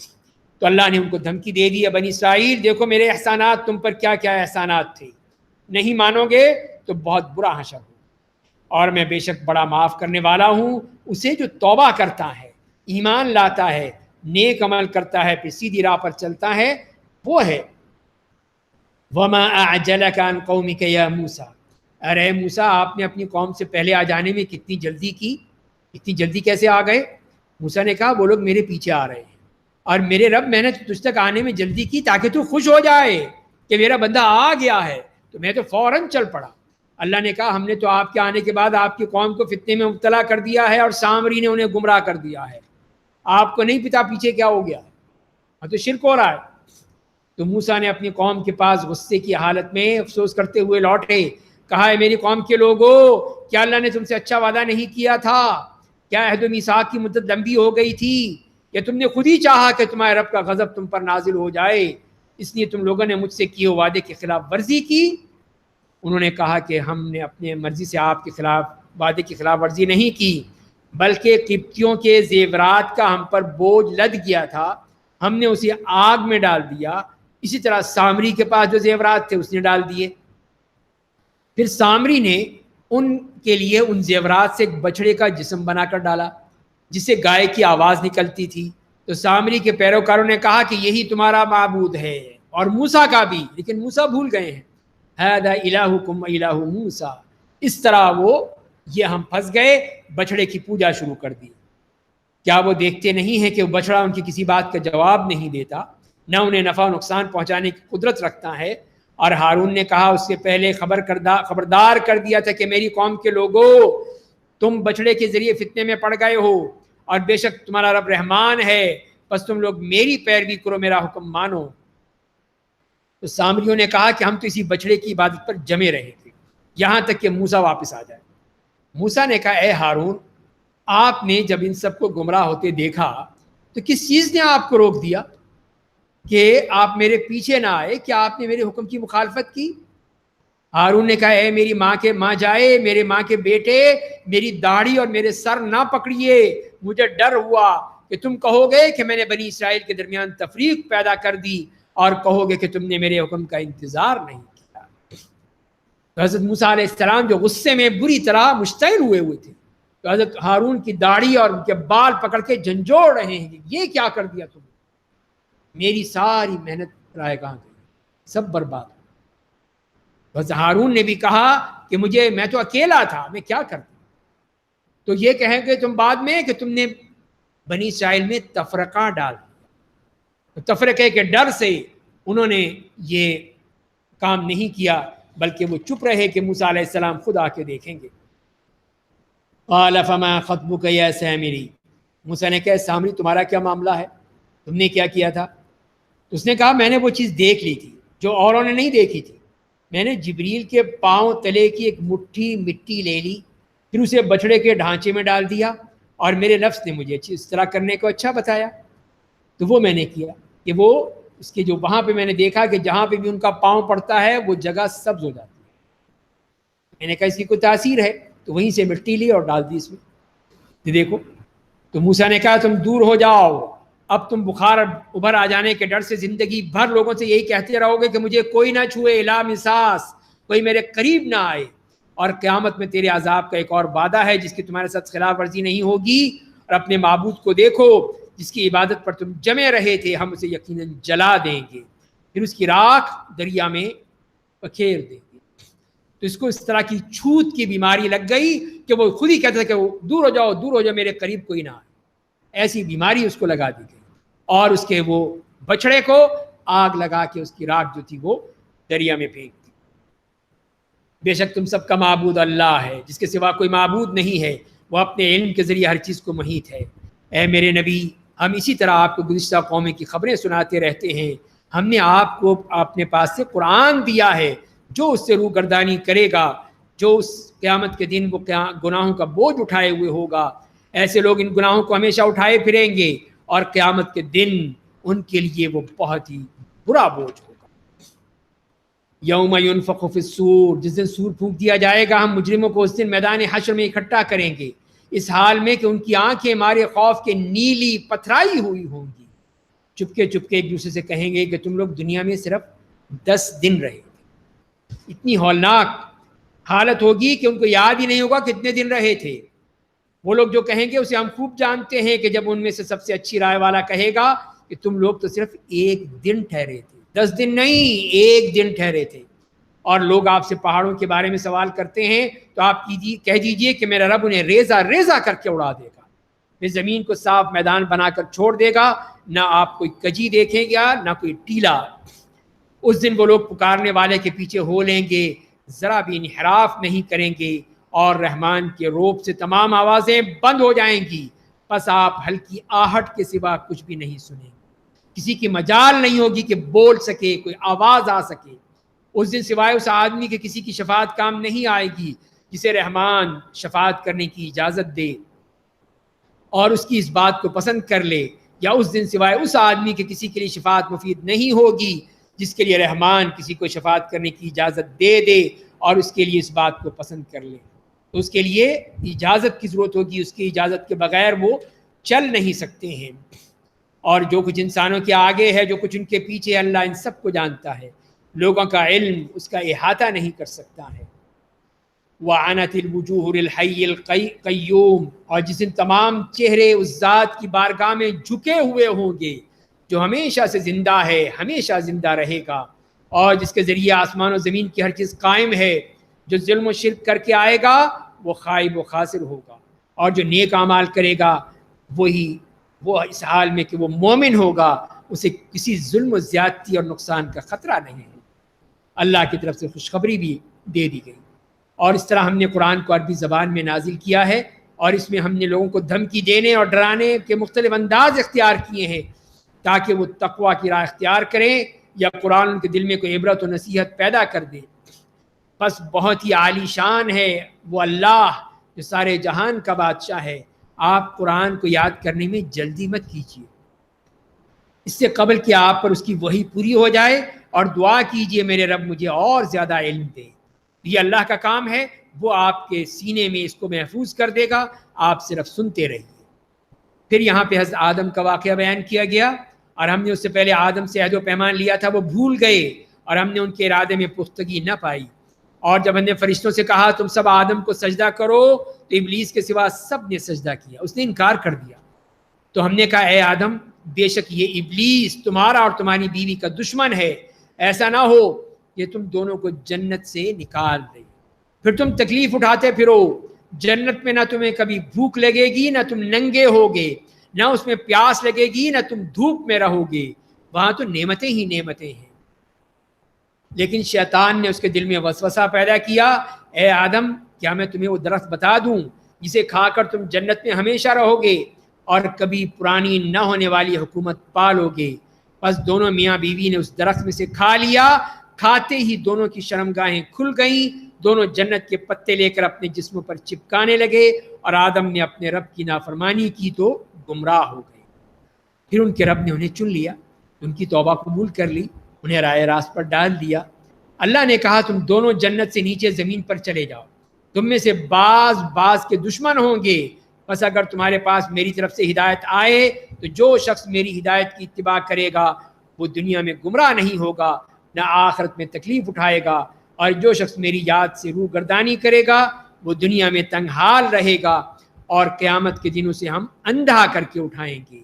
وہ کہے گا میرے رب تو نے مجھے اندھا کیوں اٹھایا، دنیا میں تو میں خوب دیکھنے والا تھا۔ تو یہ اس کی سزا ہے کہ جس نے اللہ کی آیات سے منہ موڑ لیا، روح گردانی کی، کہ دنیا میں بھی تنگ حالی اور آخرت میں بھی اندھا۔ اللہ کہے گا اسی طرح تمہارے پاس میری آیتیں آئی تھیں تو تم نے انہیں بھلا دیا تھا، اسی طرح آج تم بھلا دیے جاؤ گے، اور جو حد سے تجاوز کرتا ہے اپنے رب کی آیتوں پر ایمان نہیں لاتا اسے ہم ایسا ہی بدلہ دیا کرتے ہیں، اور یقیناً آخرت کا عذاب زیادہ سخت اور طویل مدت تک باقی رہنے والا ہے۔ کیا انہیں اس بات سے ہدایت نہیں ملی کہ ہم نے ان سے پہلے بہت سی قوموں کو ہلاک کر دیا جن کے گھروں میں اب یہ لوگ چل پھر رہے ہیں؟ بے شک اس میں عقل والوں کے لیے نشانیاں ہیں۔ اگر آپ کے رب کی جانب سے پہلے ایک فیصلہ نہ ہو چکا ہوتا اور قیامت کا ایک مقررہ وقت نہ ہوتا تو ان پر عذاب لازم ہو جاتا، عذاب آ جاتا، لیکن اللہ نے ایک وقت مقرر کر رکھا ہے۔ فاصبر علی ما یقولون، پس کفار مکہ آپ کے بارے میں جو کہتے ہیں اس پر صبر کیجئے، اپنے رب کی حمد و ثنا بیان کرنے کے لیے تسبیح پڑھیے، آفتاب طلوع ہونے سے پہلے، اس کے غروب ہونے سے پہلے، یعنی فجر میں، مغرب میں، رات کے کچھ اوقات میں بھی تسبیح پڑھیے، دن کی ابتدا اور انتہا کے وقت بھی، تاکہ آپ خوش رہیے۔ 5 وقت بتا دیے ہیں تاکہ اس میں آپ اللہ کی عبادت کیجیے، اور آپ اپنی آنکھیں دنیاوی زندگی کے عارضی رونقوں پر مت ڈالیے جن سے ہم نے کافروں کے مختلف گروہوں کو بہراور کر رکھا ہے، تاکہ ہم انہیں ان کے ذریعے فتنے میں ڈال دیں، اور آپ کے لیے آپ کے رب کی دی ہوئی روزی زیادہ بہتر اور دیر پا ہے۔ تو لہذا دنیاوی چیزوں سے آپ بالکل کنارہ کش ہو جائیے، اور آپ اپنے گھر والوں کو نماز کا حکم دیجئے اور خود بھی اس کی پابندی کیجئے۔ ہم آپ سے روزی نہیں مانگتے ہیں، ہم آپ کو روزی دیتے ہیں، بھلا انجام تقوی والوں کے لیے ہے۔ اور کفار کہتے ہیں کہ وہ اپنے رب کے پاس سے ہمارے لیے کوئی نشانی کیوں نہیں لے آتا؟ کیا آپ کی نبوت سے متعلق جو دلائل گزشتہ آسمانی کتابوں میں پائے جاتے ہیں وہ ان کو نہیں پہنچے؟ ان کو نہیں معلوم کہ اللہ نے پہلے کیا کچھ نازل کر دیا ہے پچھلی کتابوں میں؟ وَلَوْ أَنَّ أَهْلَكْنَاهُمْ بِعَذَابٍ مِّن قَبْلِهِ، اگر ہم اپنا رسول بھیجنے سے پہلے کسی عذاب کے ذریعے انہیں ہلاک کر دے تو کہتے اے ہمارے رب تو نے ہمارے پاس کوئی رسول کیوں نہیں بھیجا تاکہ ہم ذلیل رسوا ہونے سے پہلے تیری آیتوں کی پیروی کر لیتے۔ تو یہ صرف تمنائیں ہیں، حسرتیں ہیں۔ آپ کہہ دیجئے ہر شخص انجام کا انتظار کر رہا ہے، تم بھی انتظار کر لو، بس تم ان قریب جان لو گے کہ سیدھی راہ والے کون ہیں اور کون راہ راست پر گامزن ہے۔ تو یہاں یہ پارہ بھی ختم ہوا اور سورہ طٰہٰ بھی۔ اللہ تعالیٰ ہمیں قرآن کو پڑھنے، سمجھنے اور عمل کرنے کی توفیق عطا فرمائے۔ وآخر دعوانا الحمدللہ۔